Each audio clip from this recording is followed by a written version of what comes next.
Hey, this is the antisocial socialite back at it again. Thanks so much for tuning in.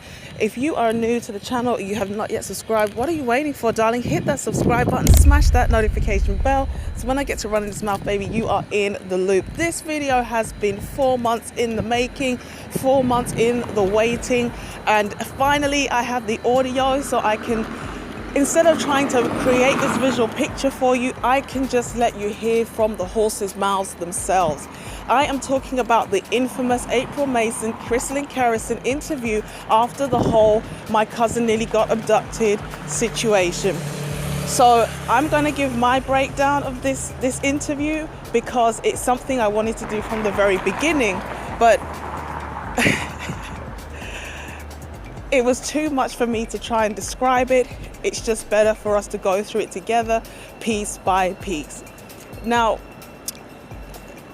the whole thing with April Mason was why I even started making YouTube videos, because I'll be honest with you, here in the UK, this idea of protection is not something that we talk about a lot.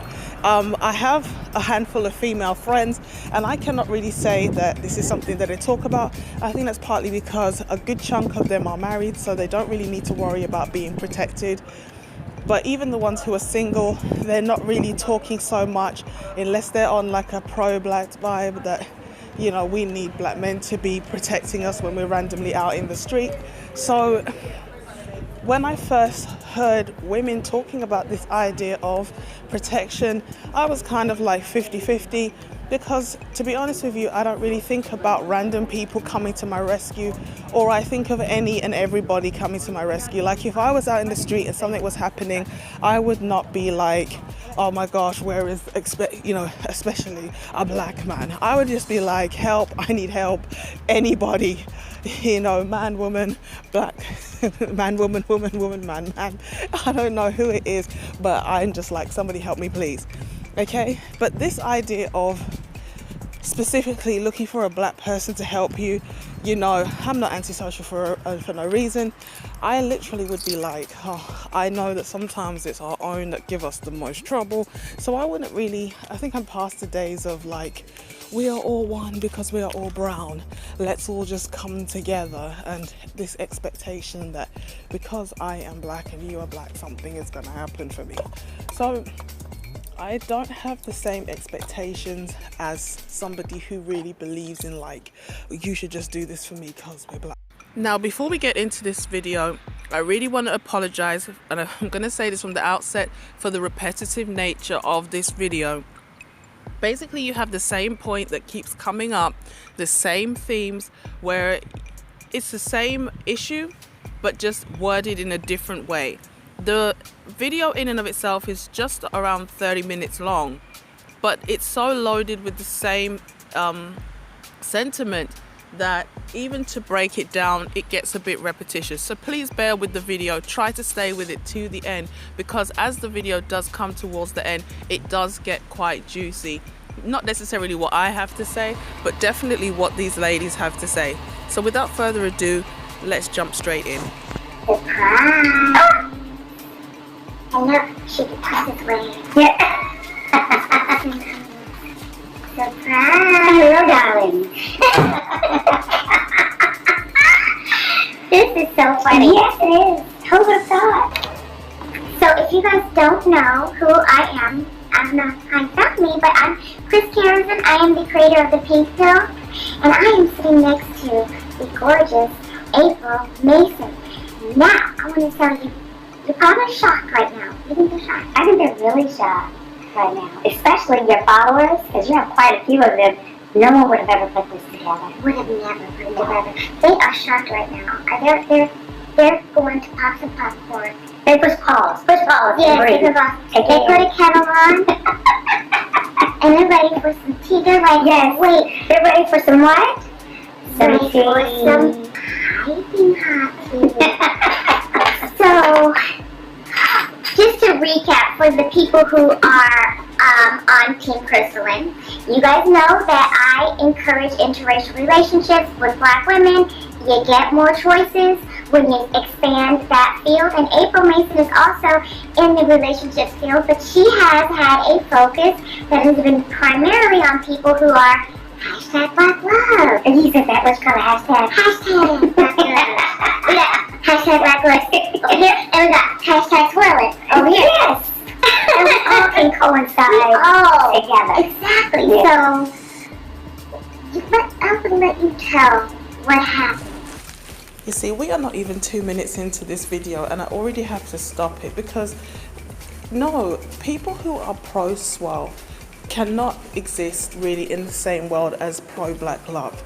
There's a difference between somebody who maybe is culturally not black, okay, whatever the stereotypical view of being culturally black is. There are some people that are just not that, okay? So as a result, they actually do very well when they are mixing with people of other races. So them actually finding love outside of the black community is nothing to do with them being pro-swirl. There is a difference between an interracial dater and a swirler, okay? The thing about swirlers that gets everybody worked up is how much they like to rub in everybody's noses, how much they feel like they've upgraded because they've got themselves a white partner, okay? This is where the real gripe comes from, because black women have put white men on a pedestal when they swirl. And I get it, you can say, well, what about the guys who, you know, say they're saving themselves and they're going abroad?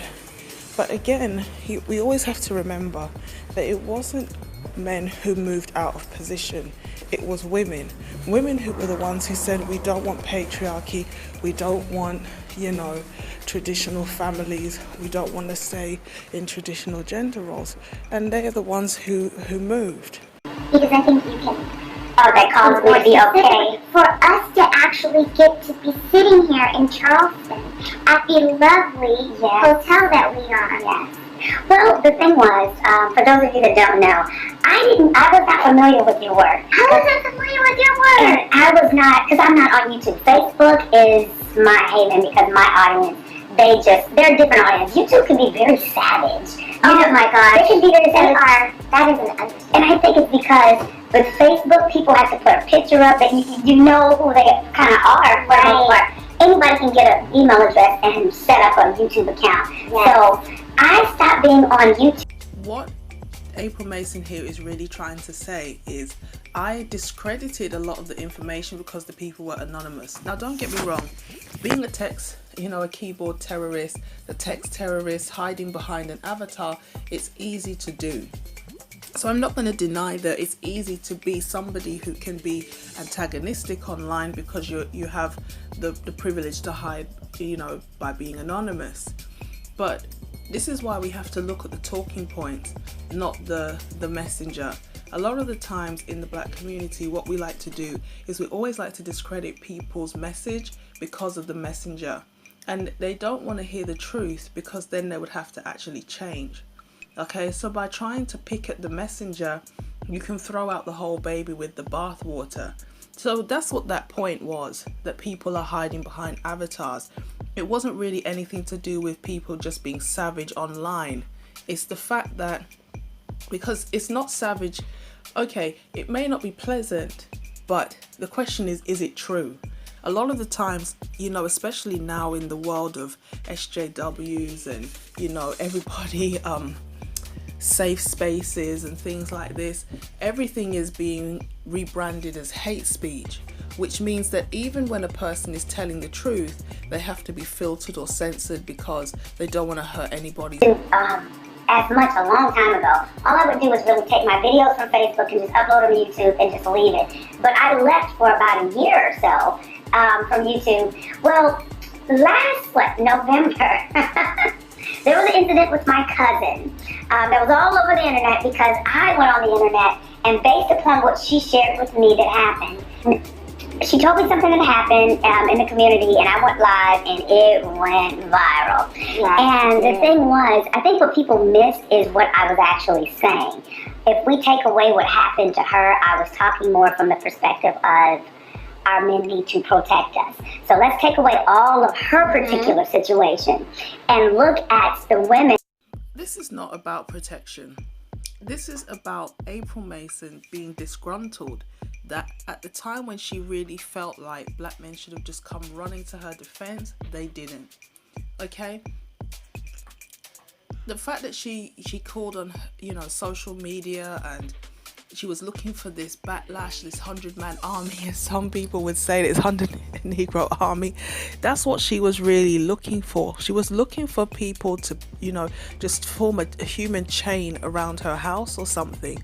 And when that didn't happen, she was really shocked.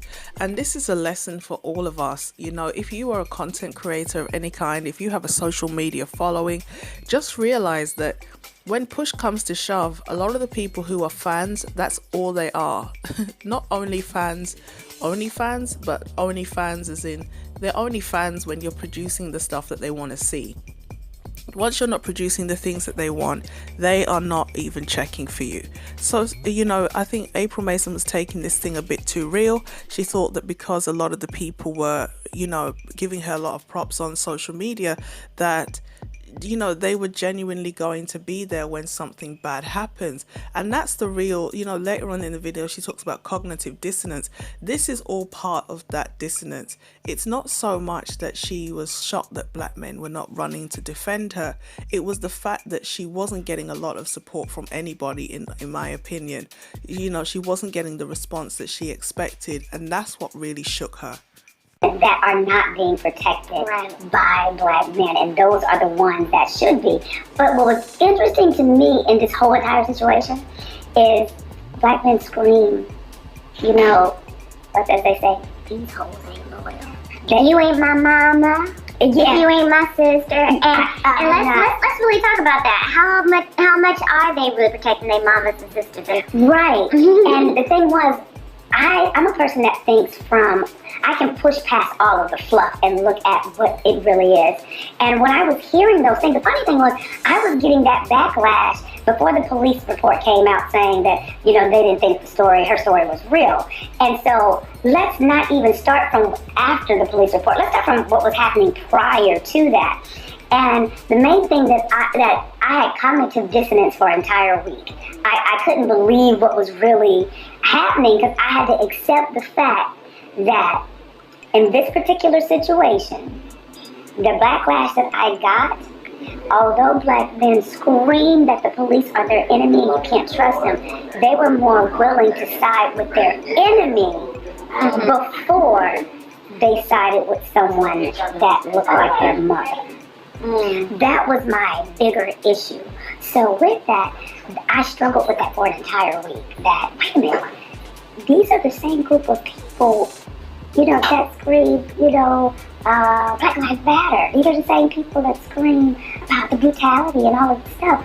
But coming out of my mouth saying that someone that looks like you was trying to harm someone that looks like your mom, and you just try to rip me a new one, that was very, very difficult for me to wrap my mind around. And I'm one of those people that I don't dwell in things.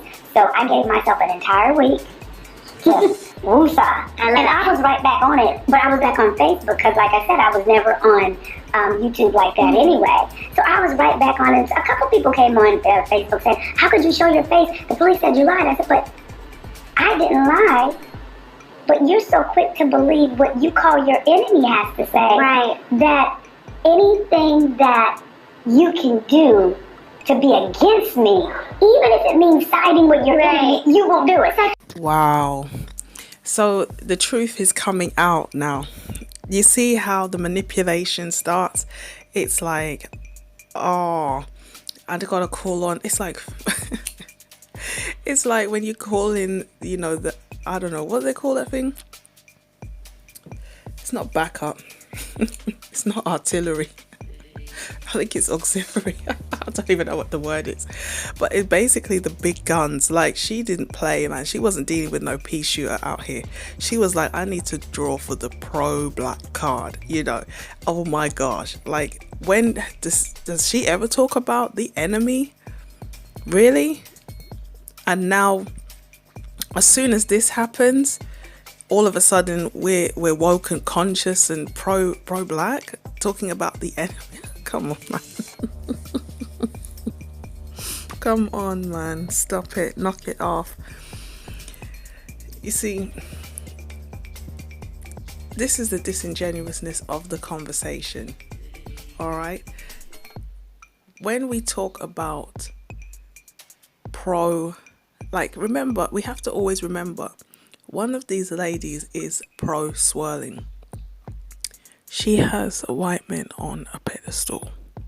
So it's not a case of Christelyn can't really identify with what April is saying, because she knows deep down in her heart she's not pro-black. Because you cannot be pro-swirl and pro-black. Now, I know there's some people that argue, you can be pro-black and sleep white. But in those instances, we're talking about what are you doing to build the community. Building black women is not the same as building the community. And that's what, the likes of Chrissy and Christelyn are about. No matter what happens, they will always twist it into something about black women. It's never about the black community as a whole. When they talk about empowering black people, they are talking about empowering black women. So how can you build a community? Remember, these are the women always asking, what have you built for us? But as fast as any black man is building, these are the kind of women tearing it down. I mean, there is no point to build because there's no one even to share it with. So it doesn't make sense, but all of a sudden we're so woke and conscious. You twisting yourself all in a pretzel. Yes. So it's always never your fault. Yes, and I was just like, I've been riding with you, like I've been holding you down, and the thing is, April, welcome. So you see the entitlement. I have been riding for you, therefore you owe me. I have paid into the bank of black men, and now I'm ready to make a withdrawal. And you didn't roll out the red carpet for me the way I expected, and I've done so much for you, and you people are so ungrateful. That's basically what this is all about. This is not about protection. This is not, because you're going to see later on in the conversation, there are certain things April Mason is just not familiar with.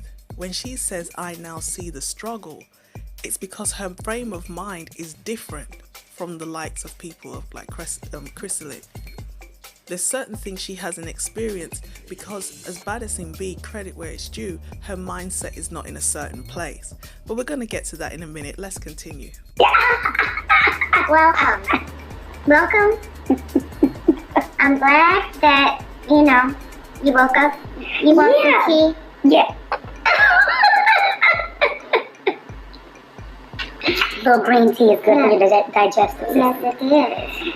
What happened was it actually opened up a dialogue between my male friends. Now, the men that, I'm dating, they stepped in.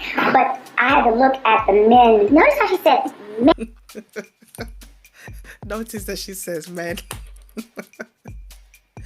If I had a man, right, and something like this happened to me, I wouldn't be online like, why didn't you other 30,000 followers on Instagram and Facebook come to my house? I'll be like, I'm so happy my man was here. I'm so glad my hubby was here. I feel so protected. Like, no, April, that's not what you said. That's not what you said. Okay, when you made, I think it was the third video, you were scolding all good black men.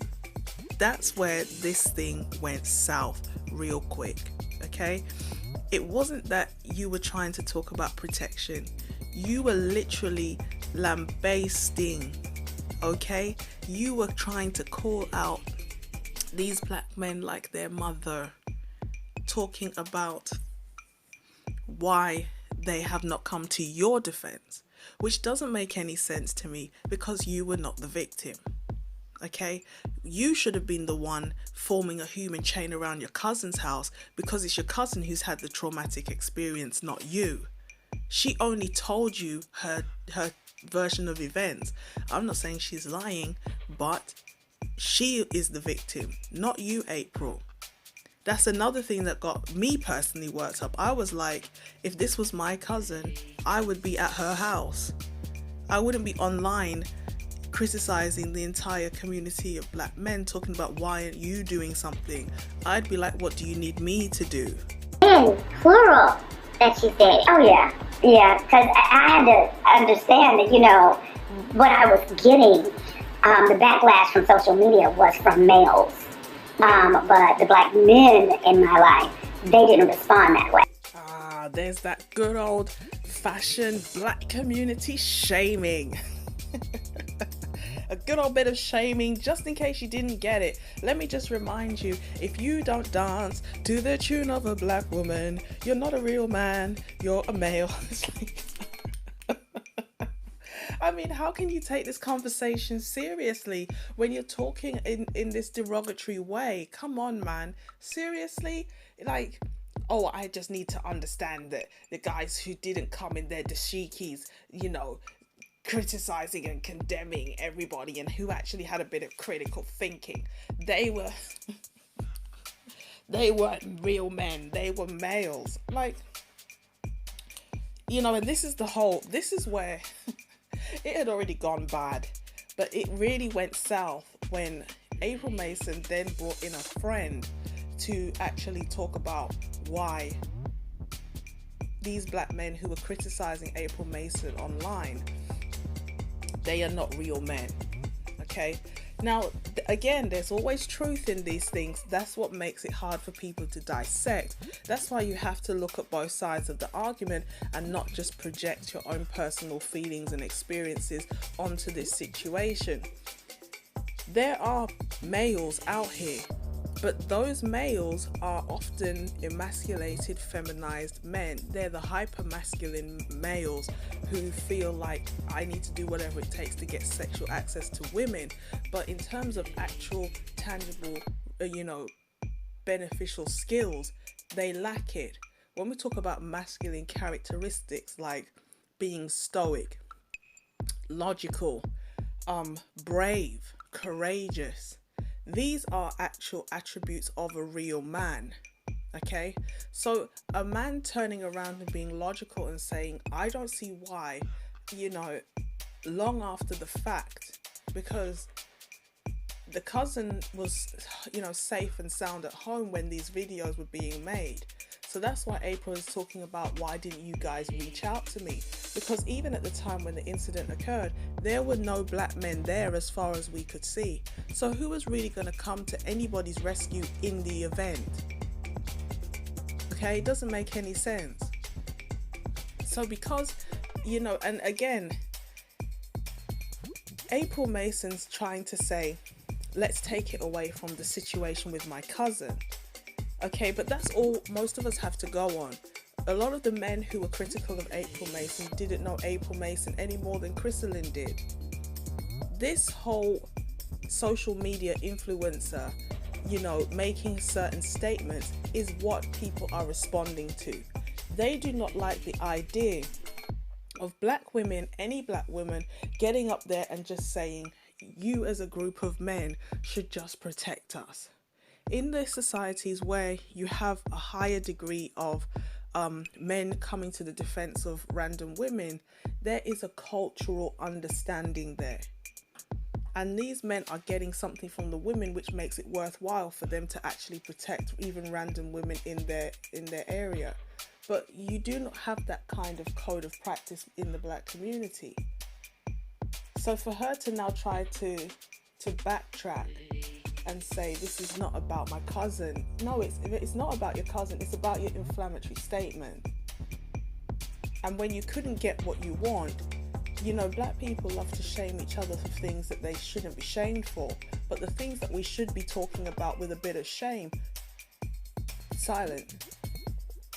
Anyway, let's go on. But interesting thing was the male friends of mine that I thought understood this. It was actually a learning lesson for them, because I didn't talk to them for about 3 weeks, and they were calling. And so I finally said, okay, let me explain. And one in particular, he said, April, why haven't you been calling? I said, here's the thing. why is it as a black woman that I have to get belligerent, I have to get loud, I have to get irate for you to understand I need your protection? You shouldn't be heard. You say, here's the irony. The irony is that they say black women are loud. Well, you know what? Some of us are loud because that's the only way anyone will hear us. Yes, and I had to explain that to him, and I gave him the whole story. I said, okay, let's go back to my conference last year. You were one of the 3 men at my conference, right? And he said, yes. And I said, you've shown me twice that you don't get it. Even though you are a good person, I said, because you're my friend and I know that this is something that you need to be schooled on, I'm not going to eliminate you from my life. I'm going to school you. You're going to what? Class is in session. Please get your pen and paper because I'm going to school you. This is a grown woman talking to a grown man and she's talking about school. I'm going to school you. Little boy, sit down. I'm going to school you now. And then these women are wondering why they don't have respect. Oh my gosh. Oh, I see you don't get it. You see, you're not fully under the gynocratic whip. So, let me just beat you down a bit more so you're fully in submission to the gynocracy. It's like, really? Because that's what she's basically saying. You know, this is where the chickens come home to roost. Black women want to talk about, I'm strong and independent, I don't need a man. And I talked about this in the femininity video. We come up through the school of hard knocks. A lot of us have had very hard upbringings. And I don't just mean like financially difficult. I mean a lot of shut down emotion, a lot of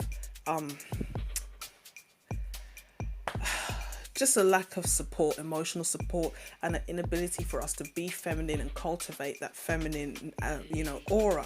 And because that is a prevalence across the black community, where you have these women who pride themselves on being strong and independent, we are the ones who have raised men who are used to being led by women. We are the ones who are used to, we have raised a group of men who are accustomed to always taking the submissive role and always waiting to be told. I mean, look, I told you I was dating this guy and I said to him, like, you're the man, you should lead. And he was like, oh, we can both make decisions. And I looked at him and I thought, oh, this relationship's over because I'm not going to baby you. I'm not going to raise you. I'm not going to be your mother. And at the end of the day, I cannot have confidence in a guy who says something like this. I was like, no.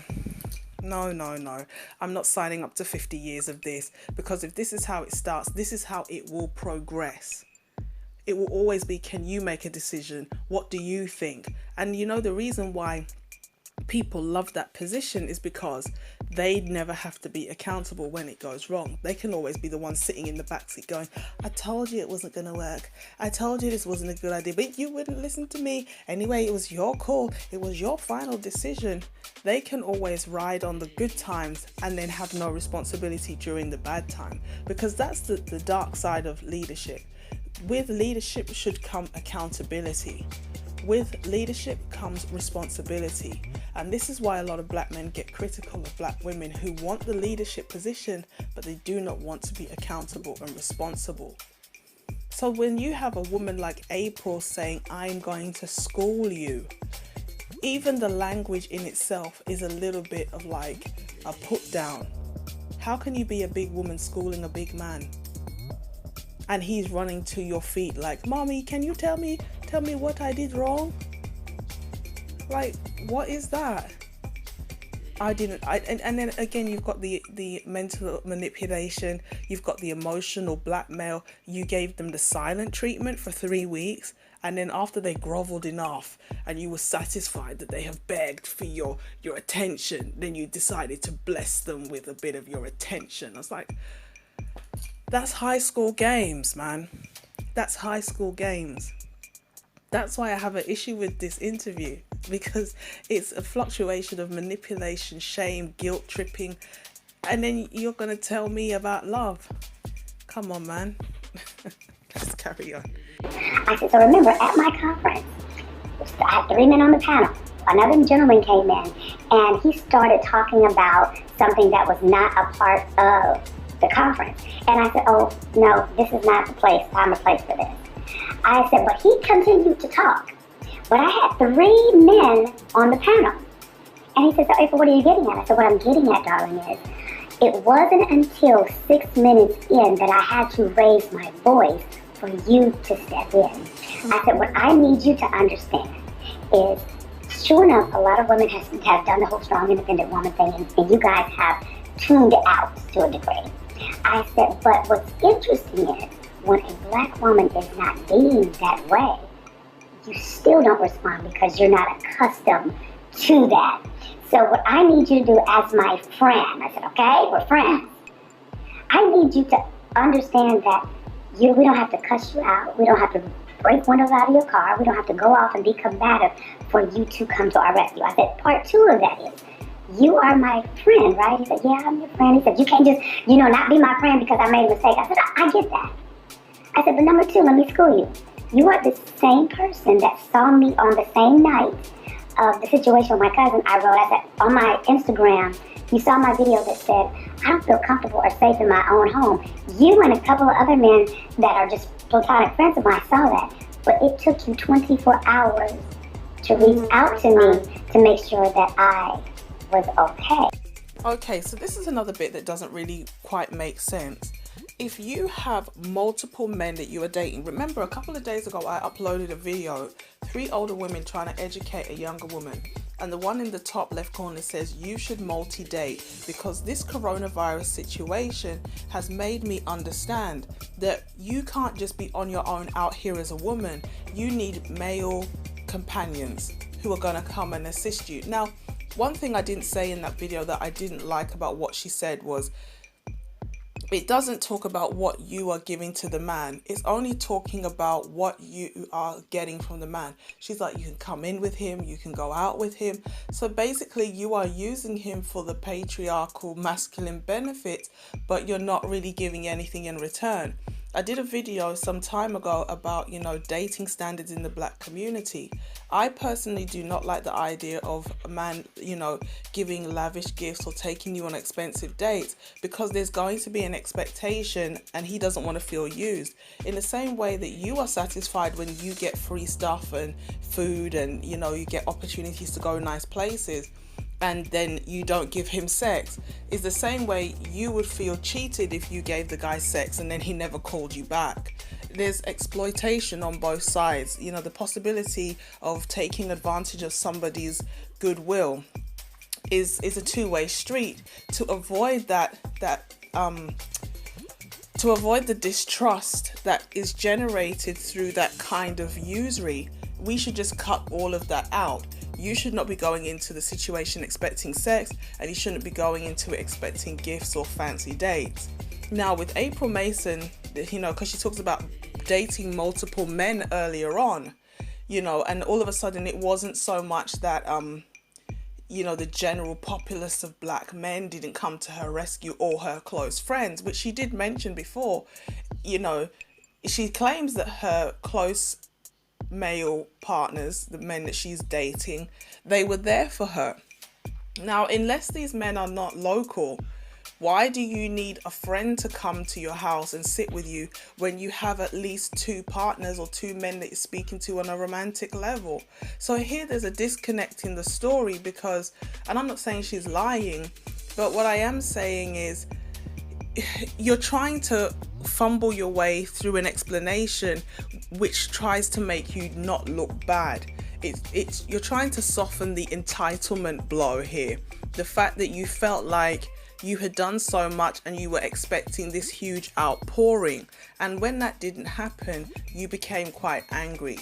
So the story keeps changing to a little bit of a degree because you're not really, I don't want to say she's not telling the truth. I'm not saying that she doesn't have multiple men that she's speaking to, but maybe, and I don't want to sound harsh, maybe even the men that she felt like she was in some type of relationship with, it wasn't as serious as she thought. And now this kind of, deal breaker type situation has occurred where it could have gone really bad if it's as true as the cousins, as bad as the cousin said it was. they've really shown their true colors. So when the men that she was dating, maybe they didn't come through to the extent that she said, she was at least hoping that some of the male friends and colleagues that she worked with, they would have at least picked the ball up where her dating relationship partners dropped it, and they didn't. So it could even be a case of she's projecting the anger of the men that she's dealing with onto friends, and then the black men, the wider community of black men. And this is something that we see a lot with the women who come on social media.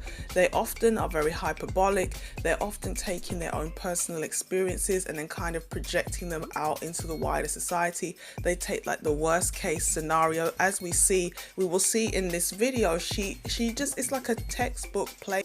And April Mason has come out and just said, well, you guys have switched off. So why are you surprised that he didn't know how to respond? For all we know, your good friend maybe didn't want to call your house because he assumed you'd be with your man, and he doesn't want to be calling when you're with your partner. We don't know what actually transpired. Now, I understand it's social media. You could just drop a text saying, I heard what happened, blah, blah, blah, blah, blah.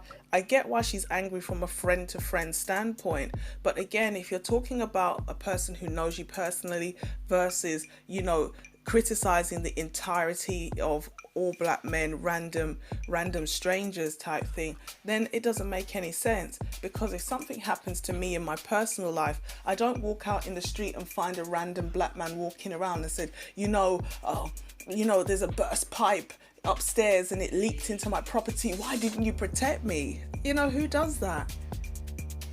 It's not necessarily the same, but it's close. It doesn't make any sense to go out and just find a random black man walking around and say, you did this, you caused this, you didn't protect me. Again, we need to create a community where black men are allowed to be men.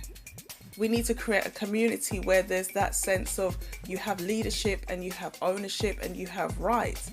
So you can't want to steer when you feel like it, and when the situation goes bad, then you kind of let go of the wheel. But this is what happens in the black community, because black women want the position of leadership, but at the same time they want the benefits of patriarchy. And it can't work. With patriarchal rule comes the woman taking the secondary position. But from that secondary position, she gets all the benefits. And she gets a lot of power as well. But it was just ridiculous. But let's continue. Right, you could have been dead in the gutter. Yeah, and his thinking was, well, April, I figured you were in your home and you were safe. I said, but did you not hear? I said, this is what I mean, but you're not hearing me. I was in my home. I was in my bedroom. But I said, I didn't feel safe and comfortable in my own home.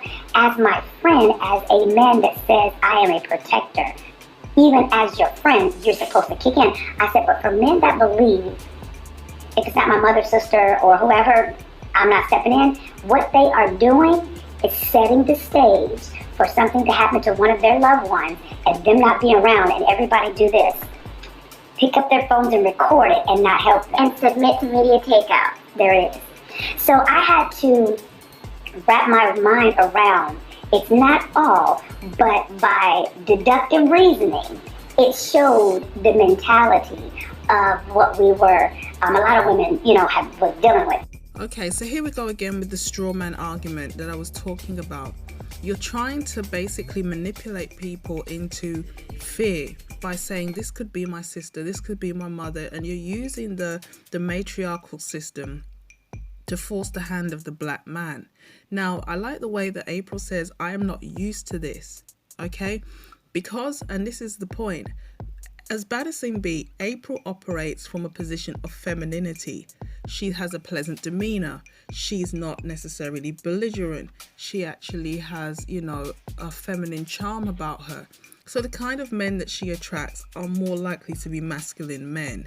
Okay, Christelyn cannot identify with what April is saying at all, because Christelyn and her ilk, Chrissy, Paris, Tonya TKO, a lot of them, they come at this thing from the position of victimization. They love to play the victim because that gives them a position of power, and they feel justified in whatever they say or do. They always use the black man's weakness as an excuse to justify their bad behaviors. So Christelyn can't really understand what what April is saying, because as a woman giving off feminine energy, she's getting masculine support a lot of the time, okay? And so now when she says, now I understand what women are going through, this is that whole Brandy baby mama song type situation where you have a woman who's at the top of her game. You know, Brandy, who has been on TV for decades, she's a multi-millionaire, she has, you know, probably the life that a lot of people would dream of. Then she goes and makes a song about being a baby mama. Now, I'm not criticizing baby mamas, I'm not shaming them, or I'm not calling them lowest of the low and the scum of the earth, as some people actually do. But what I'm saying is, Brandy, you had the opportunity to get with, I was going to say LeBron James. You actually had the opportunity to get with Kobe Bryant. Kobe Bryant's wife, that could have been you, okay? She had opportunity to get with a lot of high value men. Even if they weren't in the entertainment industry, she could have had the opportunity to get with very successful businessmen, lawyers, doctors, and she could have been wifed up and living the big life, okay? She put herself in the position to be a single mother. And now, because she sees that there's this craze and it's socially acceptable to be a single mother, she makes a song that she knows a lot of women will identify with because they don't see single motherhood as a problem.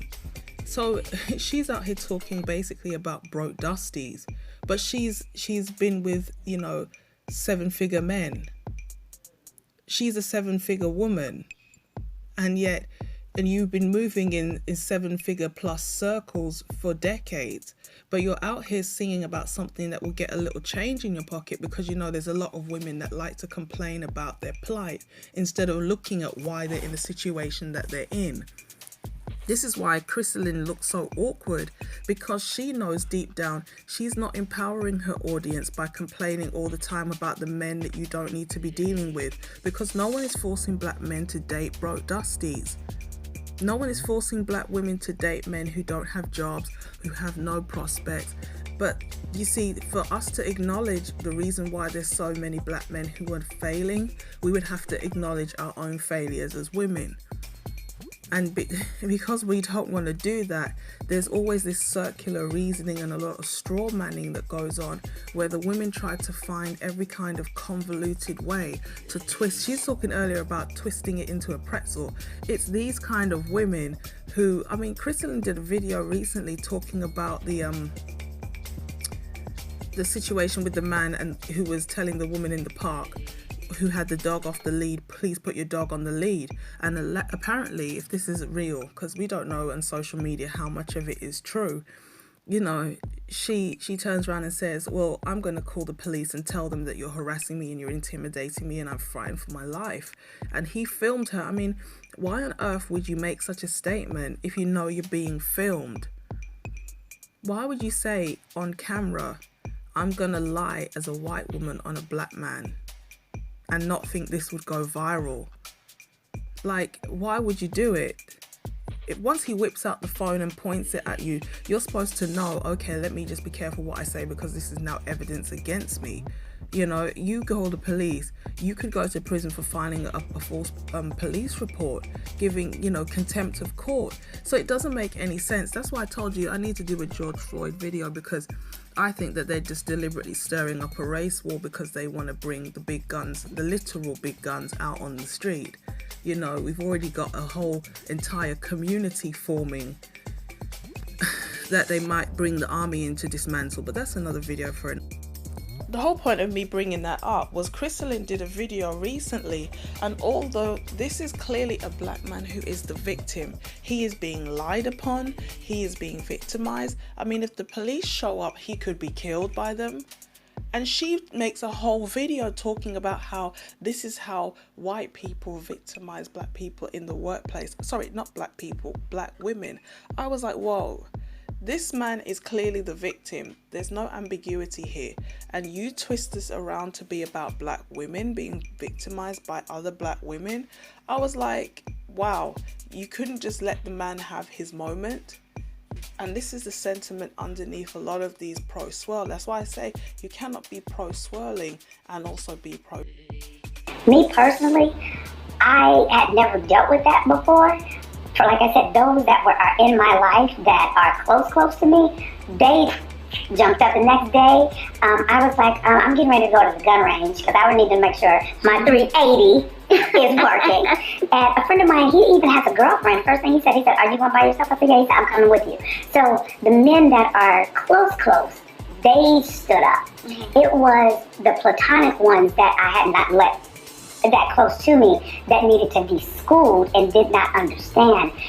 As a black man, why do we have to raise our voice to you to be heard? And one of them, he ended up doing a podcast about it, and he apologized over the podcast because he said, I didn't even think about it that way.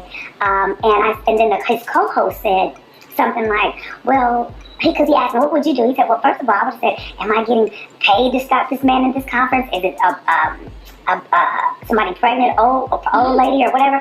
And I told my friend, I said, check this out. I said, when I listened to the podcast, first thing came to mind listening to your friend was, why are we the lowest on the totem pole to be protected? Why would I have had to be pregnant? Old? Was anybody dying or anybody getting abused? Why couldn't it be? Or have to pay you. Yeah. Why couldn't it just be that April asked the man to leave her conference, and you could have said, hey, bro, you know what? It's not even worth it. The lady asked you to leave, and, let's just not even do this. Why does it have to be all of these different levels of criteria before you get to me? And so as I'm explaining this to my friend, he's like, April, I didn't even think about it like that. He said, I apologize to you. And he was willing to hear me, but I just didn't feel like talking to the masses about it. I did a couple videos on how I felt about it, and I left it alone. I didn't went on and, girl, my following has blown up. What was so funny was everybody was doing these videos, these men about me, but they weren't showing their faces.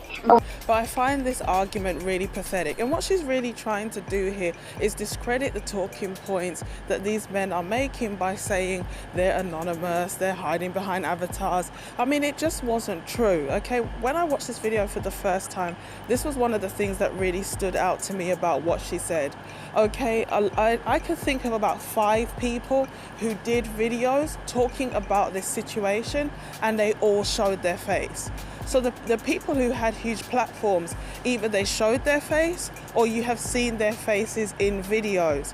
So the way that she's trying to frame it is like these cowardly men who didn't want to be named and identified were trying to paint her as this or that, and that just wasn't the case, okay?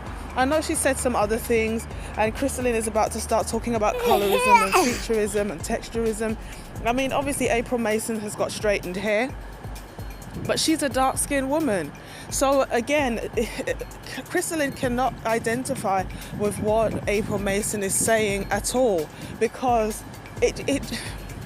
I don't want to say it's an ugly girl argument, but for her age, April Mason is an attractive woman. She's also darker skin toned. I mean, okay, she doesn't have the natural hair, but she definitely doesn't have very European features, but she still has, the access to high value parts. And this, to be honest, is why we as black women, we don't learn. Because even when the man makes a very clear statement as to why he's upset about something, we spend so much time focusing on things that are irrelevant, we completely miss the point being made. As I said, a lot of the guys who made videos, they weren't really familiar with April Mason, but what they didn't like was the way she came on social media and used her platform and used her online fame to kind of bash all men. And then obviously if you have a huge following, you're influencing. That's why you're called an influencer, because people allow you to influence the way they think and feel about things. You are not doing black women a favor, as I said before, when you are telling them you should be able to put yourself in stupid positions. And I'm not saying her cousin put herself in a stupid position, but what I'm saying is this whole blanket protection argument, it kind of is going so far that you know, women are almost saying I should be able to say or do anything, and if I get into trouble, a black man should just appear and rescue me. And it's like, no, that doesn't make any sense. So when Christelyn is trying to equalize herself with April, it's just hard to watch, because April really doesn't know what Christelyn is talking about, because she's not focused on the rubbish type of men that, you know, the women who complain and make excuses like colorism, texturism and featureism are complaining about. She just doesn't work with those kind of men, so she doesn't have those kind of problems. So here we go again with this idea of chivalry. I told you before, women today, they want to be free and liberated, but they still want the benefits of patriarchy. Now, going back to this idea of April Mason having this conference and one of her guests got out of hand, she's now bringing up the past, how the male guests who were her friends, maybe co-hosting, did not just escort this disruptive man out. But I'm really sorry, if you are hosting a program or if you are holding a conference, it's your responsibility, whether you're a man or a woman, to control your guests. And again, there's this confusion really of when do you want a man to step in and when have you got the situation? Because if the man is acting out, you should be able to say to that man why he needs to behave himself. And that's what you pay security for. You don't say to your male guests, you should intervene. Because why would your guest override your authority in your own event? That doesn't make any sense. So here we hear it again about, oh, well, that's chivalry. But it's women that kill chivalry with women's liberation, saying that when men hold doors for them, or when men call them darling, or, girl instead of woman, and when men offer to do things for women, that's patronizing. And whereas women of other races, they love the idea of the freedom that comes with women's liberation. But when it actually comes to going home to their men, they know how to be feminine, submissive and cooperative. As many brothers have said, the fact that Hillary Clinton didn't win the election lets you know where a lot of white women stand. They rather a patriarchal, slightly bigoted, maybe a little bit arrogant man than Hillary Clinton, who's fainting every 5 minutes.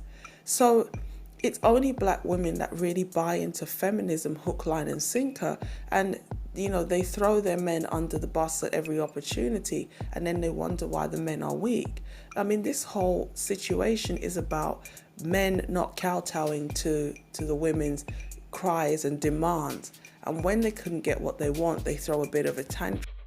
So after she started making her angry videos about what happened, then one guy who has a girlfriend calls her and says, what are you up to? She says, I'm going out today. He's like, all right, I'm coming. You see, when black men talk about the idea of black women seeing the black men as community property, this is exactly what they're talking about. I'm not going to say that if I had a spouse and something like this was happening in our local area, I wouldn't want him to go to defend another woman. But you are the same woman who just said you are dating multiple men. You have multiple men who are sexually interested in you. They are the ones who should be coming to escort you where you need to go, not another woman's partner. Okay, this is how affairs start. Oh, I'm just going to run over there to see if she's all right. I'm just going to pop over to carry him a plate, blah, blah, blah. And then people start developing feelings. And I'm not like jealous or insecure like that. Like, if you want to go, go. If you feel like you're going to be happier with somebody else, I would rather you leave and go with that person than stay with me out of some fake loyalty and, be cheating behind my back. But if you have multiple men who want to deal with you sexually, Why are you out here looking for another woman's boyfriend to escort you where you need to go? I understand that he could be your friend. So he was your friend before he was her girlfriend. And, you know, we don't know the ins and outs of the situation. But I'm like, how much do you want male and female friends to be hanging out? I mean, can men and women really be friends? There's a limit. Do you know what I mean? And this whole thing about platonic friends, well, what other kind of friend is there? A friend is a platonic relationship. If it's more than platonic, then it's like friends with benefits. So what is she saying? Like, I don't even want to insinuate what I'm thinking when she makes this statement where she tries to clarify what kind of friend she's talking about. My platonic friends who I haven't you know, like what, that you haven't dealt with? Is that what you want to say? You have friends who are riding a bit harder for you because you guys have a bit more than just you know, you're more than just friends. You have history. Let me just say it like that. Is that what you mean? So again, it's like you have blood relatives, then you have your multitude of partners, and then you have your exes, and you're still crying on social media for a whole plethora of random men to just come to your rescue. Even if I had a friend who me and him were friends before he had a girlfriend, I would feel awkward saying to him, can you come and protect me? Because his woman's going to be like, well, where's your own man at? And remember, April Mason has talked about how much she has high value men around her and how she has more than one. So how can you have more than one and not one could escort you to the gun range? And again, this is a low-key shot at black men, like, I understand now that I'm not protected, so I need to go and get my 380. It's like that's just rubbish. That's some high school shade throwing. I know that I won't be protected, so I need to go and get my gun. You know? No, you weren't protected because you don't have a husband. And this is an underlying thing with this whole protection argument. Black women are the least protected because we have a community that doesn't have married women in it. In societies where men are raised in homes where they have a high degree of respect for women, they are more inclined to see, they are more inclined to view random women the way they view the women in their own family. So as a result of what they're raised into, and obviously the fathers in their household demonstrate respect for women, so the sons grow up respecting women. But in households where you don't have fathers in the home demonstrating how to operate in a certain way, this is another reason why black men are less likely to come to the defense of a woman.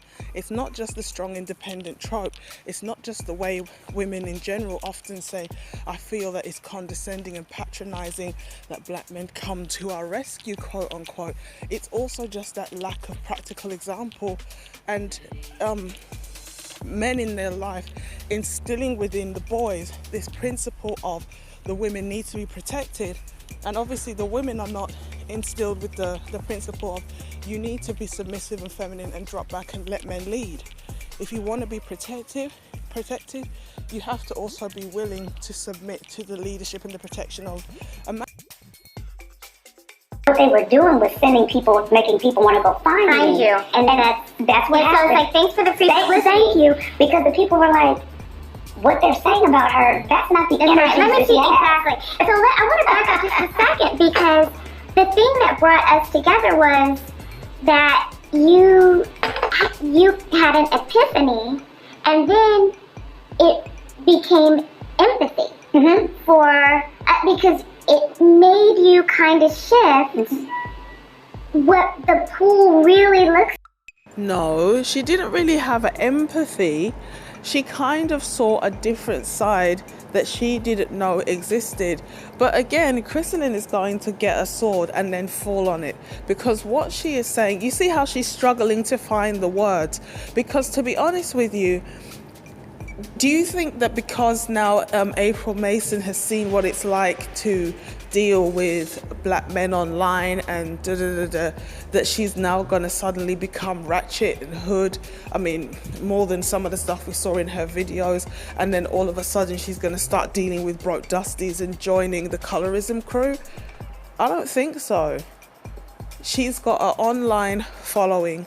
She's got her business that she runs as a dating, mating coach. And even in this video, April cannot help but revert back to true to form mentality. And it's so funny when we get to that part at the end of the video, how Christelyn is really silenced, because it becomes so apparent how different these women think, especially when it comes to, relationships with black men. But no, yeah, you can try to gloss over the fact that you got a lot of heat for what you said, and you can call it free publicity. But again, this was nothing to do with, you making some videos and getting some backlash, or even who you are as a person. Because here we go again with the straw man. Nobody knew who you was. So nobody was able to really say she's like this or she's not like that. The issue is not a personal attack. And this is how women always manipulate the conversation, or female thinking individuals, because you have feminist-minded, men who do the same thing. This is nothing about her personally. And a lot of the drones that come out of the woodwork talking about April, they always try to frame it as this was a personal attack on her. This was nothing to do with her as a person. This was everything to do with the talking points she made. like for many of us. Yes.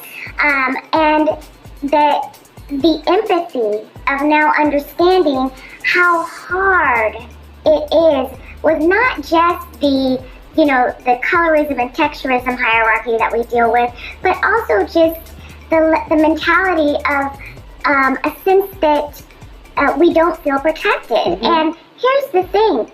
When a woman feels protected, then she can fall back into femininity. Yes. And if you don't protect her, she senses that instinctively on a very primal level. And so she's working to fill in what is lacking. Yes. And it has nothing to do with race. But so you have this woman in my crew who are saying, wow, April Mason is beautiful. She's the black love queen. Look at her. And it says, what's wrong with her? And so they were like, well, if that can happen to the black love queen, the relationship guru in #BlackLoveLand, then what are we really doing?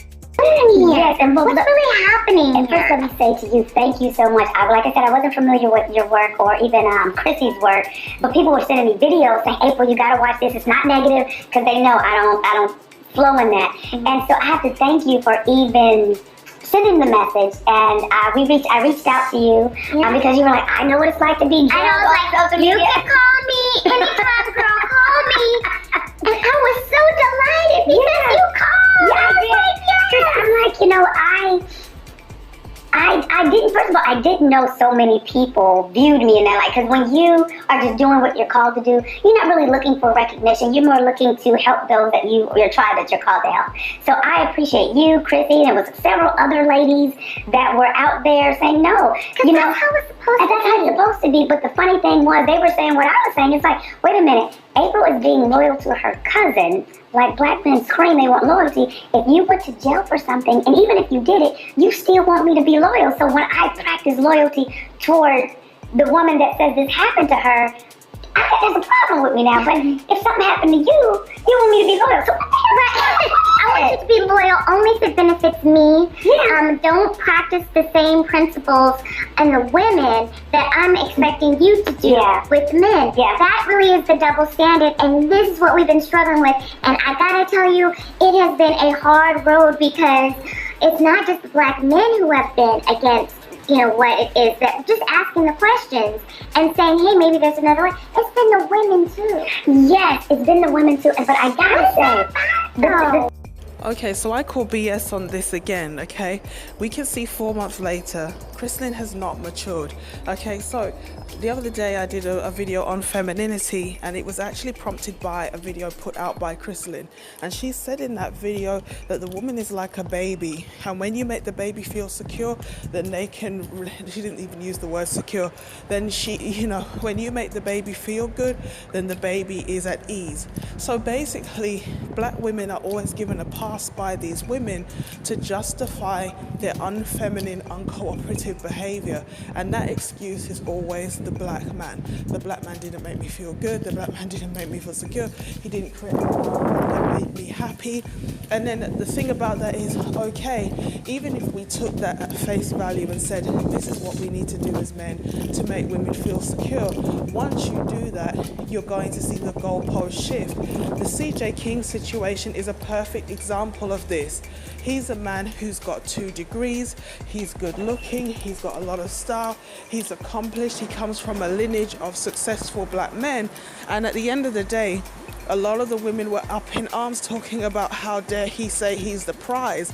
Even I think Christelyn was trying to redefine it, saying that he's a, I can't even remember, but he wasn't even entitled to call himself the prize, you know, and that the femininity that a man gets is earned.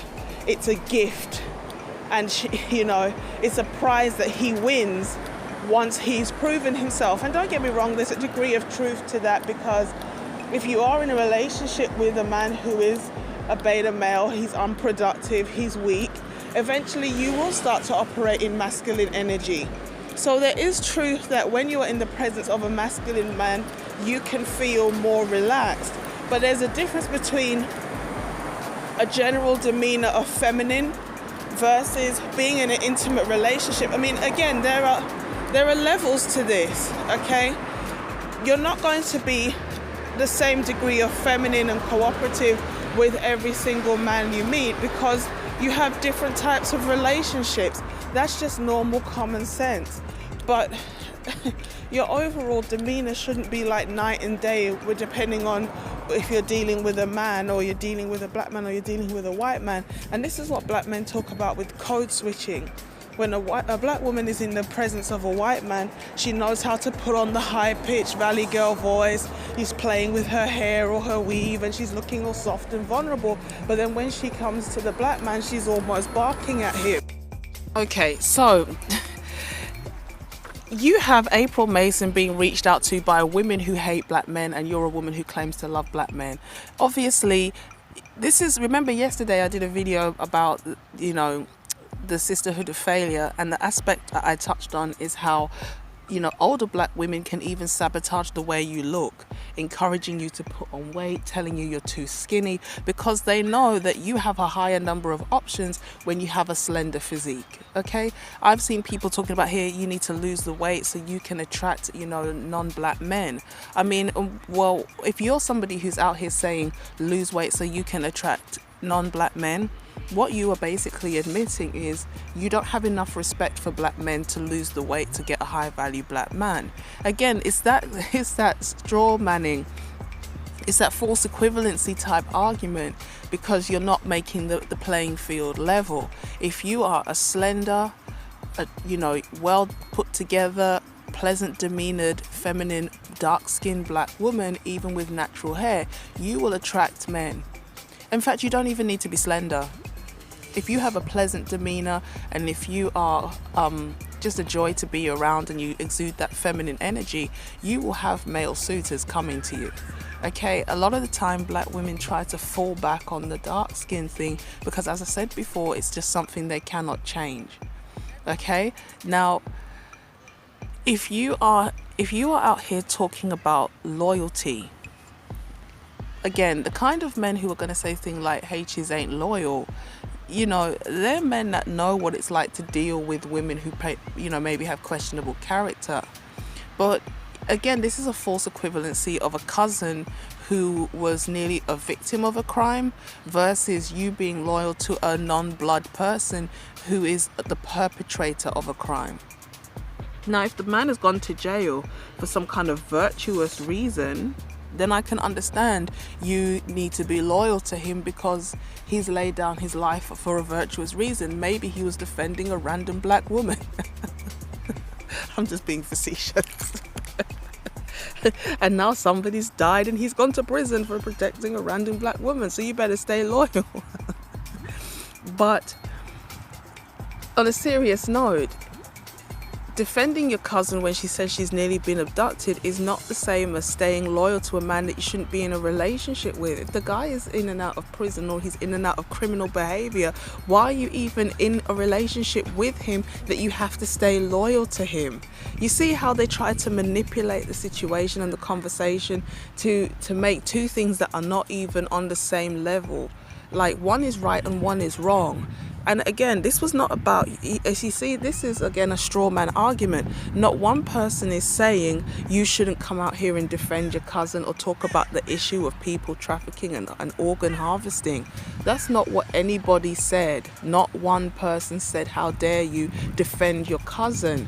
The point of the argument was, how dare you get on the internet and basically slam all good black men. She didn't say, and this is the thing. The men who are, basically she wants the so-called good men to be, at her beck and call. Anytime that she says something's happening, they all put on their capes and go out there. So even this whole good men argument is kind of like a shaming tactic, where she's basically saying, if you don't agree that any time a woman says, I need you to come running to my defense, you don't do it immediately without question, you're just not a good man, you're not a good person.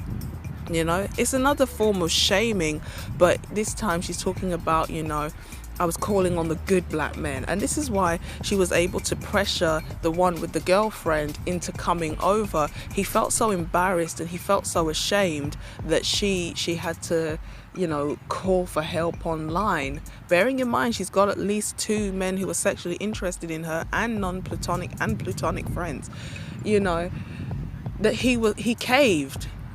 He's so used to the whole, imagine if it was your mother, don't you see your mother in every black woman, I am every woman and every woman is me, blah blah blah. So he was under that matriarchal pressure, and she used that to basically push his hand into coming to her defense when maybe she wasn't right about what she said. Okay, so that's what this is really all about. She's looking for men to just come to her, and then this whole, when you're just doing what you're called to do, if you were just going about your daily business, doing what you felt like you were called to do, you wouldn't have this degree of entitlement. Because remember, earlier in the video, she's the one who said, after everything I've done for you, who I am.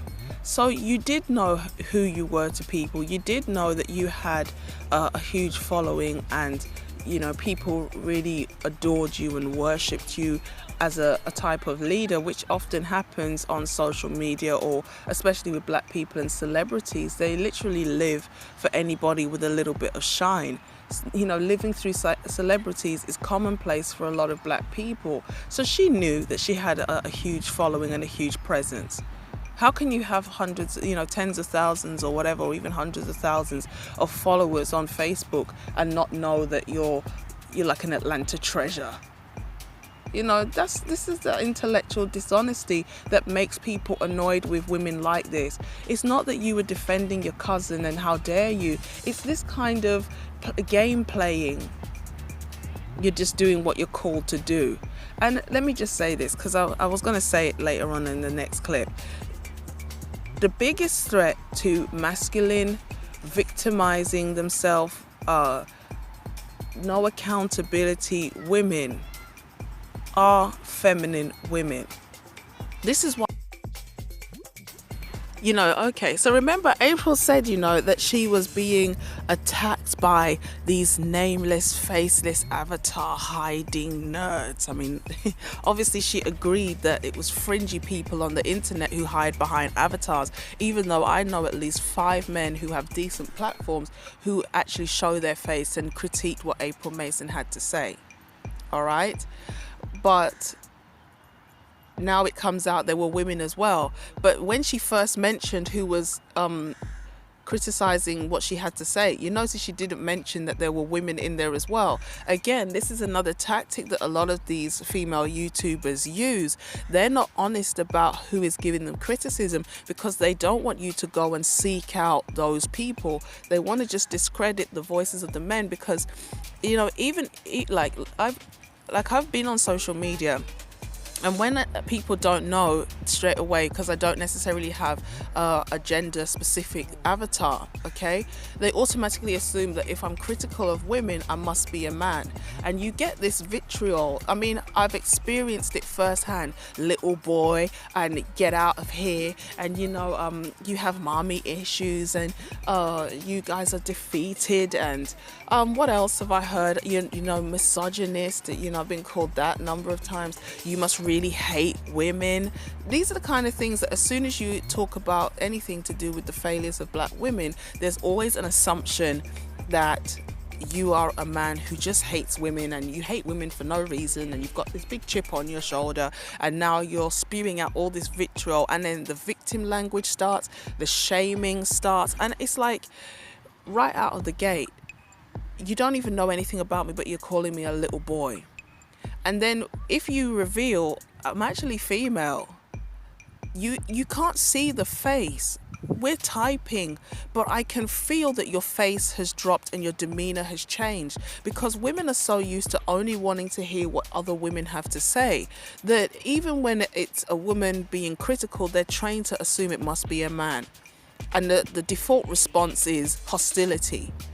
And then it's kind of like a little bit of a relaxing if they think it's a woman. Some of them will be reasonable and they're more into listening to what you have to say. Now, you're talking the exact same talking points that a man would make, but because it's coming from a woman, they immediately are a bit more receptive. Okay, even though it's again stupid to be a woman learning about men from a woman when you could just let a man tell you himself what he likes. That just makes more sense. But not only did they drop their guard a bit and they're a bit more receptive, even though it's the exact same talking points, some of them will listen and others will then turn to, well, you must have internalized misandry. You're a mammy and a pygmy caping for these men, and then let me tell you about this one horror story. And so there's some that it doesn't matter what you say and who you are, they just don't want to hear it. And there are others who, you know, they're gender specific. If it's a woman saying something, it must be right, even when it's clearly wrong. And if a man is saying something, it must be wrong, no matter how logical or obvious it is. The thing is, I will say this, for as many as men that I had coming negatively against me, I had an influx of black men that were supportive. And what do you need me to do? And it's so funny, in Atlanta, ever since I did that, I've gotten so many invitations to come to be a part of these events where there's tons of black men there saying, okay, we didn't understand, thank you, what can we do to protect our queens? And I said, well, if that was the situation caused this, okay, I'm cool with that. Mm-hmm. But at the same time, I can't take away that it should have never happened. Should have never happened. You know, I shouldn't have had to remind you of who I am to you.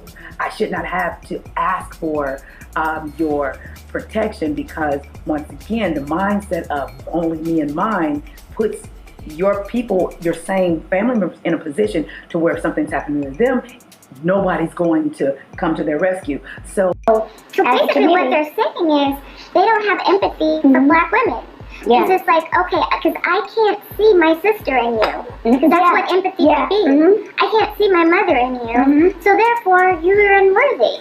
Right. So there's a total lack of empathy. It was a total lack of empathy. And like I said, it took me 7 days. Normally, when I deal with issues, I give myself a good 48 hours because I don't dwell or pity party. I love that idea. I just don't. I give myself a time frame.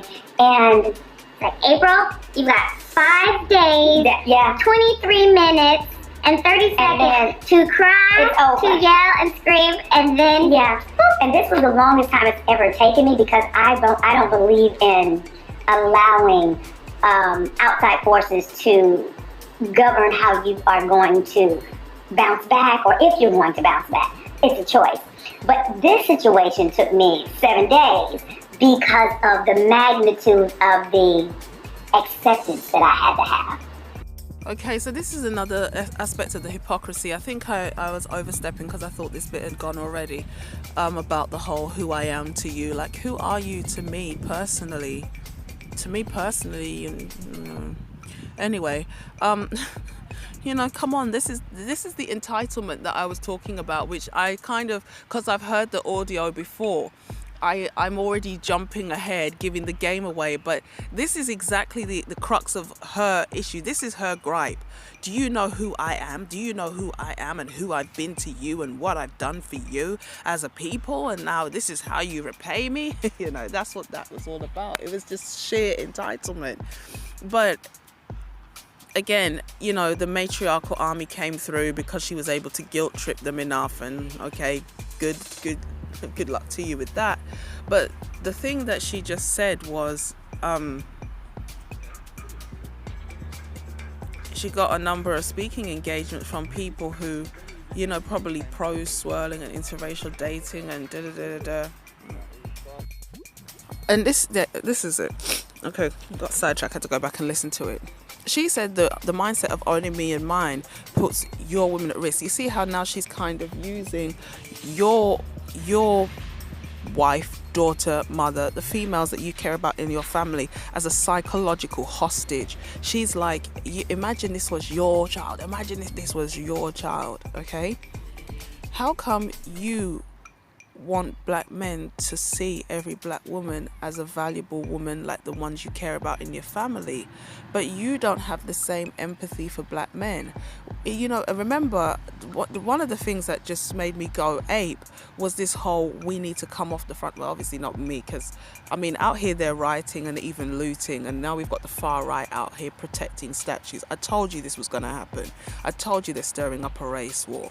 Okay, and whether it's a lot or a few, they make sure it's making the news and the front page to get people more polarized, all right? But whether or not the killings of these black men is justified, and I think they didn't need to use lethal force in these situations, but okay, you do not as a black woman have empathy for the black men and the families that are left behind of these black men. You don't go down the street thinking, oh, that man could be my brother, my uncle, my son. But yet you want every black man to see you like you're his mother and daughter and sister. You see how it's a double standard? And then Christelyn has the heart to talk about this is the double standard that we deal with. The biggest double standard comes from black women. Black women who always want to take but don't want to give. Remember in the video that Christelyn did on femininity, she's talking about your femininity is earned. So wait, you don't have to do anything to get masculinity. You should just get masculinity from black men as a general principle. But even when the black man like CJ King is doing the right thing, you still have to deem him worthy to get a little bit of basic femininity and cooperation.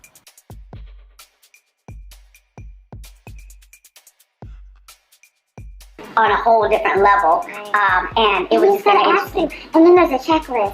Well, if you want me to protect you, do you wear weave? Do you wear fake eyelashes? Have you ever swirled? Have you ever dated a white man or even thought about dating a white man? I need to have all these answers first before I pick you up in the street, before you get run over by a bus. Right. So I need to know. So she needs to be. I need a resume with me. She's gotta have it, yes. Or it has to be like one of those medical bracelets. Is that what on my chest? Like a medical bracelet, you flip it over. Yeah. I am not a swirler. This is my hair. But that's the thing, and it was so interesting when all of this happened. So many women were telling me, one lady in particular, she's been a faithful follower. She said, Miss April, I remember I got robbed by 2 black men. and 2 more walked by me sitting on the sidewalk bloody, and all they said was, man, she must have did something, and they left her there. And this is another thing that I noticed on the internet. How often do you see other races of men in the comment section tearing down their women? You don't see that. You see it a little bit in these like fringe, like disenfranchised, disgruntled, nerdy dudes. Yeah. Like the red. Well, I'm not even gonna say their names because I don't want them coming for me. But they know what I'm talking about. Most men are not really saying, if the chick has weave, I'm not going to help her if she's in distress, or if she has swirled or something like that. Okay, the only time men even talk about things like that is when they're talking about women who they know personally, women who have made it very clear that they have no respect or no regard for black men. And this thing with the fringy groups, again, what Christelyn is trying to do is discredit black men. She's trying to cut down their voice because they're talking out against the bad behavior of black women, and because black women don't want to face it, she tries to discredit them and undermine, just, you know, oh, you're just a bunch of disenfranchised weirdos and losers and, you know, nerdy people. But these are the same nerds you'll be doubling back around to when you don't get the men you really want, or you get the men you really want but you can't make them into what you want. And this is what I'm saying. Men sitting around having an intelligent conversation. They're not shooting off guns. They're not robbing people. They're having discussions about actually fixing the community.